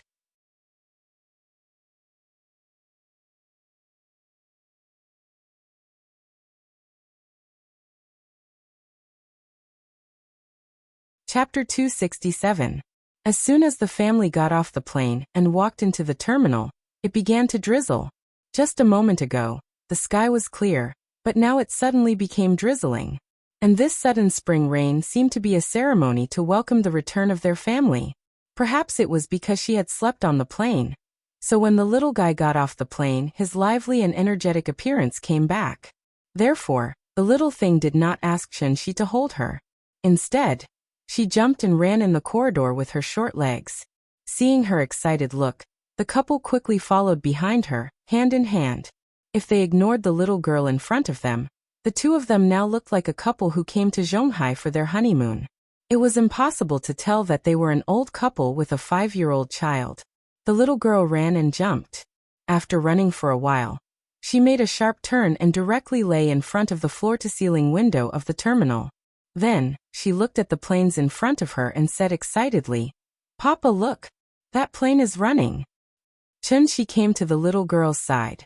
After touching her head with a smile, he put his hand on her back and pushed her out step by step. While walking, Chun-Shi asked with a smile, "See, didn't you just get on the plane? How do you feel?" The little thing seemed to like being pushed by her father, so she leaned back and did not fall down because of the support of Chun-Shi's palm. Then she lay on Chun-Shi's palm. Then, under the push of Chun-Shi, like a master, she slowly walked forward with her short legs. "I like it. I like to fly." Looking at the bright smile on the little girl's face, Chun-Shi could not help but look at Qin Ruoying and smile. This child is so likable. The airport was so big that it took more than 10 minutes to walk out of the station. Even though there was a sidewalk elevator, the little thing was still tired of standing, so she turned around and raised her hands to Chun-Shi. Without needing her to say anything, Chun-Shi immediately squatted down, and then hugged her in his arms. The higher one stood, the further one could see. Therefore, when she sat in Chun-Shi's arms, she pointed to exit 3 and asked in confusion, "Papa, what are they doing?" Chun-Shi looked in the direction the little fellow was pointing, and saw 2 rows of burly men in black suits standing in front of the gate of the number 3 exit. That murderous aura was like that of a gang welcoming their boss home at the entrance of a prison. "He should be here to pick me up." What's that? Let me give you an example. Let's say you take a plane to Chengdu alone. Grandma is afraid that you won't be able to find your way, so she comes to the airport to pick you up in advance. This is called picking you up? Oh, the little fellow nodded as if she understood. Then she asked doubtfully, Then who's coming to pick us up today?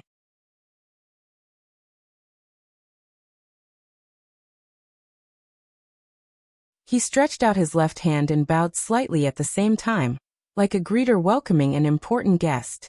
He quickly walked in front to lead the way for Chen-shi. Wasn't the direction he was heading to exit 3? Su-wei led Chen-shi's family to exit 3. At this time, 2 rows of big men in suits immediately bent down and bowed to Chen-shi's family. At the same time, they shouted in unison, "Mr. Chen, hello." 20 to 30 big men in suits bowed in unison and shouted loudly. Almost instantly, they shocked the entire terminal and attracted the attention of the surrounding crowd. This scene.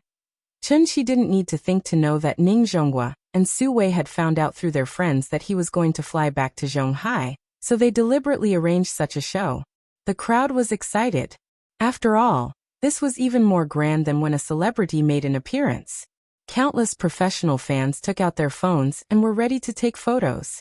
However, after the big men in suits bowed, they turned around and looked at the surrounding crowd, then stepped forward to stop them from taking photos. Chen-shi frowned slightly, but he did not say anything. However, the little girl in his arms was excited. She was a child, so she always liked excitement. This kind of treatment really made her very excited. So she raised her small hand and waved to the surrounding crowd with a big laugh.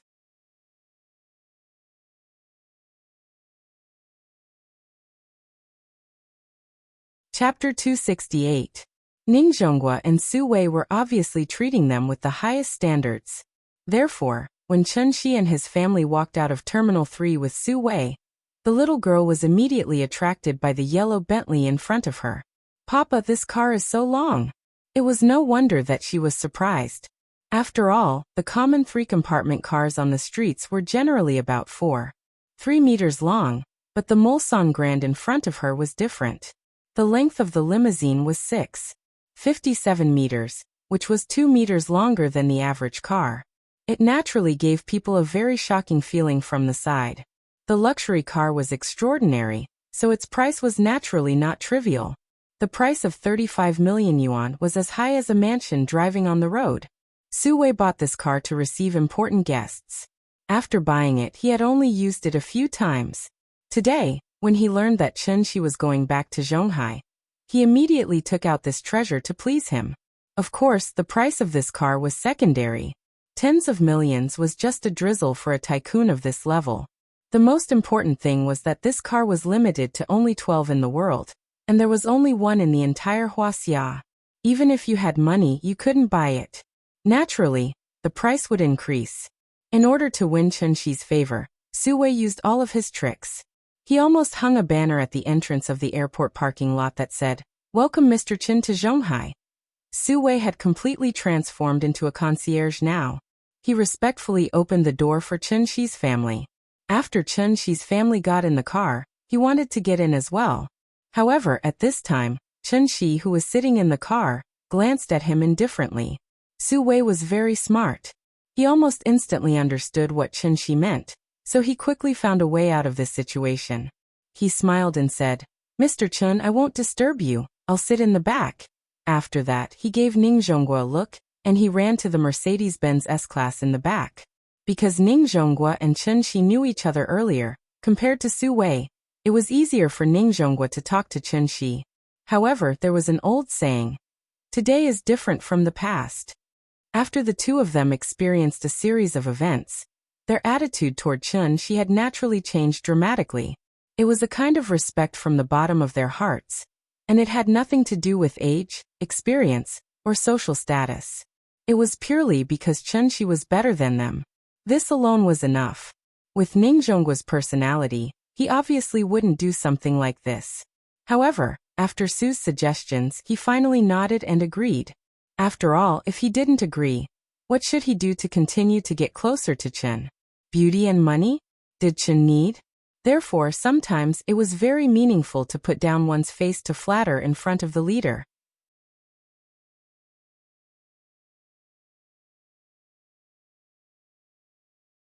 They were still young, except that they no longer had the innocence of their school days. Everything seemed to be the same as before. The little girl lay on Chen-shi's shoulder and looked around. Her cute little appearance immediately attracted a lot of envious eyes. Ignoring the astonished gazes of the bystanders, the family of three leisurely walked on the forest path. That tree, that lake, that pavilion, that building, it seemed to be the same as it was 10 years ago. They wandered aimlessly around their alma mater. It was not until they came to the playground that Chunshi suddenly remembered the magnificent feat of covering the playground with roses. Chunshi would always remember that scene. In the sea of roses, Qin Ruoying, dressed in white, was like a beautiful butterfly. Under everyone's astonished eyes, she flew directly into his arms. That should be the most glorious moment of his life, right? Perhaps sensing the sudden smile on Chunshi's face, Qin Ruoying asked with a smile, "What's wrong? Did you think of something good?" Hearing this, Chunshi immediately squeezed her hand and asked with a smile, "Isn't it all because of you?" "Is it? Isn't it? Are you blaming me? How is that possible? I can't wait to do it again. TSK, that feeling. It's great. Look at how happy you are." The couple sat in the stands and showed their affection unscrupulously while the little guy jumped around them. A football game was being held on the playground. The little guy imitated the other spectators and shouted cheers from time to time. He looked very excited. After sitting for a while, Chunshi suddenly hugged Qin Ruoying's slender waist, then looked into her eyes and asked with a little confusion, "Ying, actually I have a question to ask you." What's the question?" "Why did you like me in the first place?" After hearing what he said, Qin Ruoying was stunned on the spot. She could not help but ask, "Why do you ask that?" Hearing this, Chunshi shook his head and sighed, "I don't think I'm good enough for you." Of course, this sentence was not referring to the current him, but to the past him. Therefore, Chunshi had always been very puzzled. What kind of luck did he have to be favored by the goddess? Could it be, Qin Ruoying really had the ability to predict the future? Did she know that he had potential? Of course, Qin Ruoying did not have the ability to predict the future. Therefore, after hearing Chunshi's words, she could not help but smile. After reaching out and touching Chunshi's cheek, she said slightly mischievously, "Then you have to ask Yulao, why did he put my red string on your hand? Then I have to go to Yulao's temple and burn incense to repay the vow. I have to thank him for giving me such a good wife." Fate was a kind of fate. The reason why the two of them were together was perhaps because fate had arranged for them to be together. And Chunshi obviously had not reached the level of being able to see through fate. "You are as beautiful as a flower, and the years pass by like water." Answer. Or as leisurely and self-pity in the boudoir. Turn in front of the peony fence, close to the lake and the mountain rock. Loosen the collar button with you, the width of the shirt, the tips of the sleeves are ruffled, and the teeth are stained. Wait for you to endure and sleep tenderly for a while. It was that place where they had met before. Look at each other. It was difficult to say anything to each other.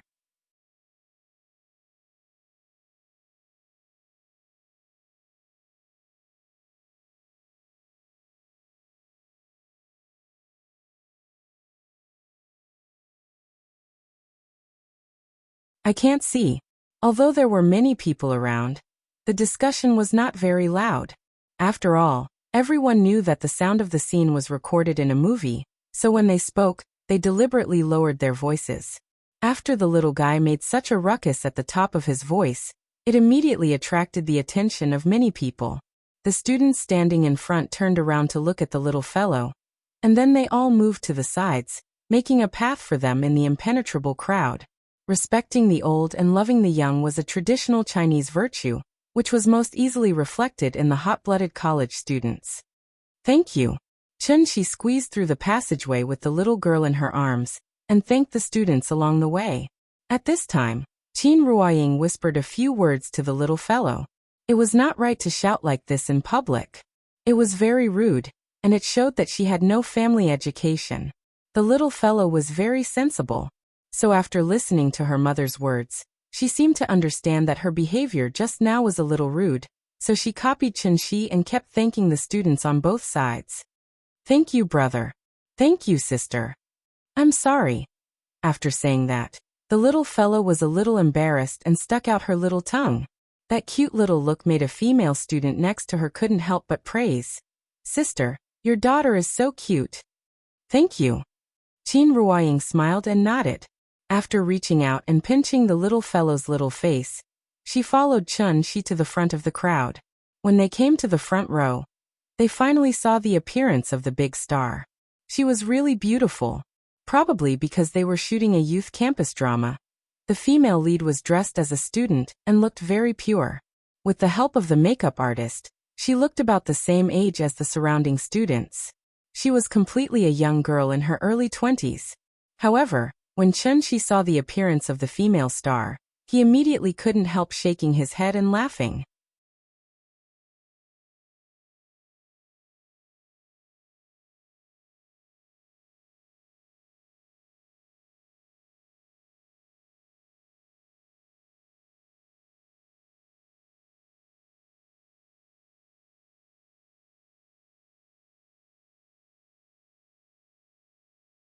Chapter 271. Anai Qianqian simply hummed a few words. Her voice was very pleasant, and it seemed like she had learned to sing before. Therefore, such a seemingly vulgar online song had a different flavor under her interpretation. Looking at Qin Ruoying's puzzled expression, Anai Qianqian suddenly smiled and said, "Ying, 10 years have passed and you're even prettier than before. You're indeed worthy of being the campus belle of our batch." Qin Ruoying smiled and shook her head when she heard that. She turned to look at the little girl in Chun Shi's arms and replied, "I can't afford to be called that. You, on the other hand, are now a big star and the juniors outside are all your fans." Huh. Anai Qianqian looked at the crowd outside the resting area, and a faint smile flashed across her face. Ever since she became popular, the feeling of being the center of attention had always lingered around her. From the initial discomfort to the current calmness, Anai Qianqian had a very rich psychological experience. She was now like a goddess standing on the clouds. This gave Anai Qianqian a lot of confidence. For example, when she faced the goddess in front of her who once made her feel ashamed, Anai Qianqian could not help but feel pity for her. With Qin Ruoying's beauty, Anai Qianqian would not be surprised if she became the second sister Milk Tea. However, she still married the poor guy that everyone looked down on, and even gave birth to a daughter for him. Although their family seemed to be very happy now, such an ordinary life was definitely not what Anai Qianqian wanted. What a pity. Anai Qianqian felt pity for Qin Ruoying, because she had been in the entertainment industry for many years, and had a pair of discerning eyes. Just like Tang Wei's character in When Beijing Meets Seattle 2, Anai Qianqian could easily determine the total value of Qin Ruoying's clothes with just a casual glance. Qin Ruoying didn't wear any jewelry or watches. Although the simple gray coat looked like it was custom-made, it still couldn't hide the rough workmanship of the coat itself. A conservative estimate was that she was only worth 500 yuan from head to toe. Looking at Chun Shi and the little girl, they were also dressed in cheap clothes. If a man was really capable, he would obviously not mistreat his wife and daughter. Therefore, Anai Qianqian came to a conclusion. The family of 3 in front of her was not very rich, and might even be a little short of money. As the saying went, a woman should be raised well. Although Qin Ruoying still looked glamorous now, what would happen in a few years? Women needed maintenance and maintenance needed money. Perhaps she would only truly understand these principles when she grew old and exhausted the beauty bestowed upon her by the heavens, in order to avoid looking down on others. Anai Qianqian also asked about Chun Shi and Qin Ruoying's current work situation during the chat. When she found out that the husband and wife were running a tea house together, her guess was immediately confirmed. This caused Anai Qianqian to feel bored to death.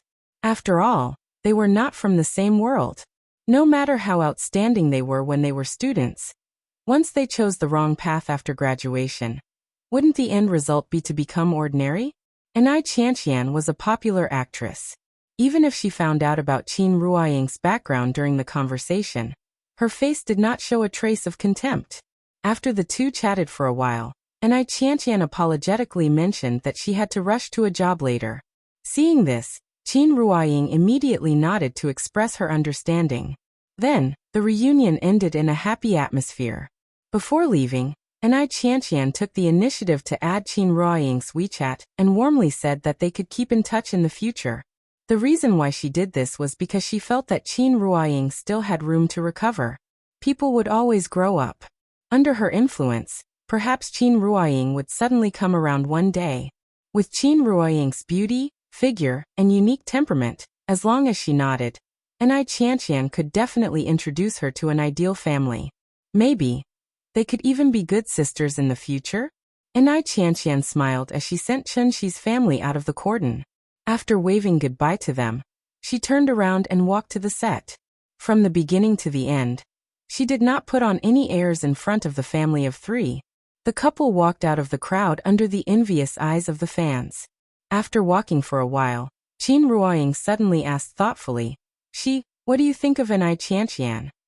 Hearing this, Chunxi smiled and replied, he's an adult. What do you mean? Isn't there a popular saying now? Peppa Pig gets a tattoo and applause for society. An I Qianqian is a standard society person. I don't quite understand what you mean. When Chunxi saw Qin Ruoying's confused face, he could not help but reach out and hug her slender waist. He smiled and said, if you don't understand, then don't think too much. Let's go, we don't belong to the same world. The couple continued to stroll around the campus. It wasn't until the little girl was a little bored and wanted to go home to watch cartoons that they walked back in the direction of the school gate. Just as they were about to walk out of the school gate, a Toyota Elfa, commonly known as a celebrity nanny van, drove past them discreetly. When the assistant sitting in the passenger seat saw Chunxi's family, she could not help but turn around and remind An I Qianqian, Qianqian, your old classmates are still there. Should we give them a ride? An I Qianqian was sitting in the back with a face mask on. When she heard the assistant's words, she turned her head sideways and glanced out the window. Then she said indifferently, no need, let's just go. Okay. She had already cast the bait.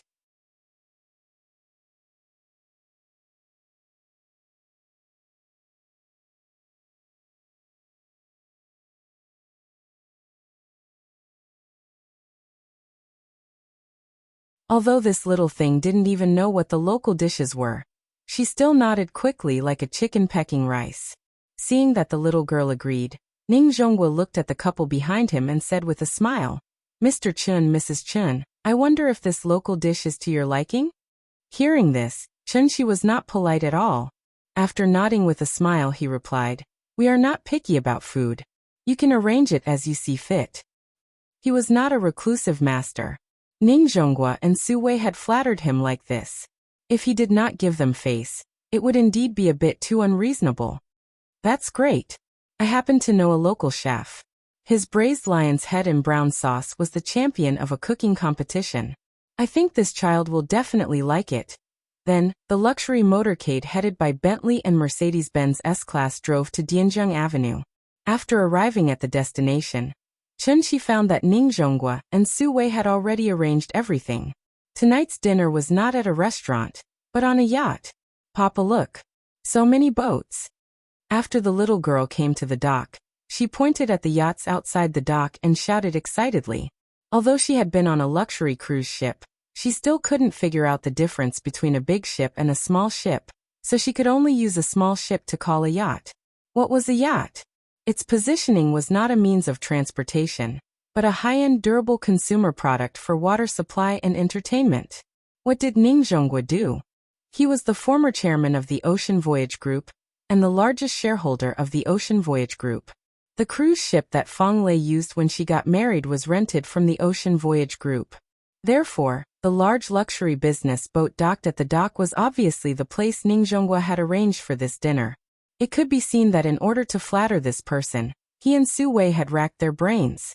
The reason why they chose to eat on the yacht was actually very particular. Once the yacht left the dock, it would become an absolutely enclosed space. In this environment, it was naturally easier to close the distance between people. Don't you see how many secret transactions that can't see the light of day were negotiated on the yacht? For Ning Zhonggua's painstaking arrangement, the couple didn't have much reaction, but the little girl was excited. After all, compared to the cruise ship, the boat in front of her made her feel the charm of the sea more. So, after boarding the boat, She jumped up and down excitedly in the boat. The yacht itself was synonymous with high quality, and the decoration in the cabin was naturally extremely exquisite and luxurious. The couple went straight to the top of the yacht under the leadership of Su Wei and Ning Zhonghua.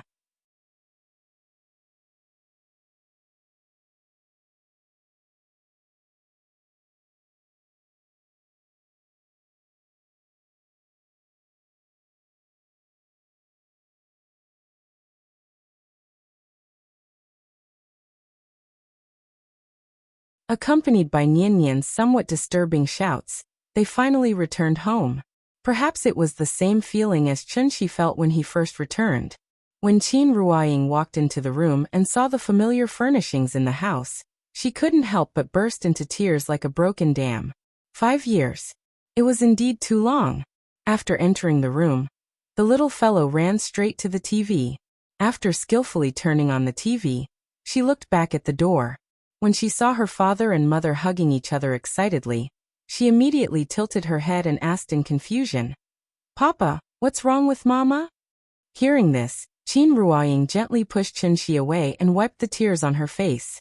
Seeing that she was still adjusting her mood, Chunxi turned back and said to the little fellow, "Sand got into Mama's eyes. Papa is blowing it for her." "Oh." The little fellow nodded as if she understood, and then shouted to Qin Ruoying, "Mama, watch cartoons with me." As she spoke, she patted the sofa beside her and motioned Qin Ruoying to come and sit down. "Okay, we'll watch with you." Qin Ruoying wiped the tears from the corners of her eyes, and then pulled Chunxi to the little fellow's side. The family of 3 huddled together on the old sofa.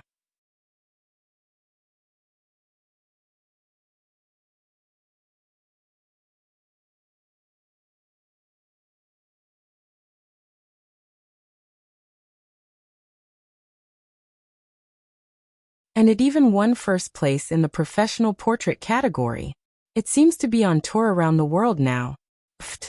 After hearing what Lin Xian said, Chunxi almost spat out a mouthful of blood. Wasn't this too ridiculous? At that time, he did not want to dampen the girl's passion for photography, and Qin Ruoying did not mind, so he nodded and agreed. However, what Chunxi did not expect was that this girl was so amazing. She actually used this photo to win a world-class award. It was no wonder that Lin Xian said that the 2 of them were now internet celebrities. Was this not considered internet celebrities? They were already F***king famous overseas. This sudden situation made the couple not know whether to laugh or cry. Lin Xian probably guessed how the 2 of them were feeling, so after laughing for a while, she quickly hung up the phone. After hearing the beeping sound from the phone, Qin Ruoying handed the phone to Chunxi and asked Chunxi to look for information about the photo online. At the same time, Lin Xian sat in front of her desk and looked at the photo on the table with a blank expression. On her face, there was no trace of the happiness she had shown on the phone just now. There were 2 photo frames on the table. One was a full-body photo of her. The other, wasn't it the photo of Chunxi and Qin Ruoying? I also want to let the pirated students see this, so I can only put it in the main text. I hope you can forgive me.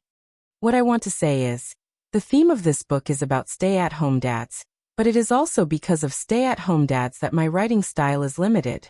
Because of the existence of Nian, every day that passes in the book, Nian will grow up another day. Therefore, this book can't be like the common urban novels. In the blink of an eye, a month has passed. In the blink of an eye, a year has passed. Immortal cultivation and stay-at-home dads, in essence, are conflicting.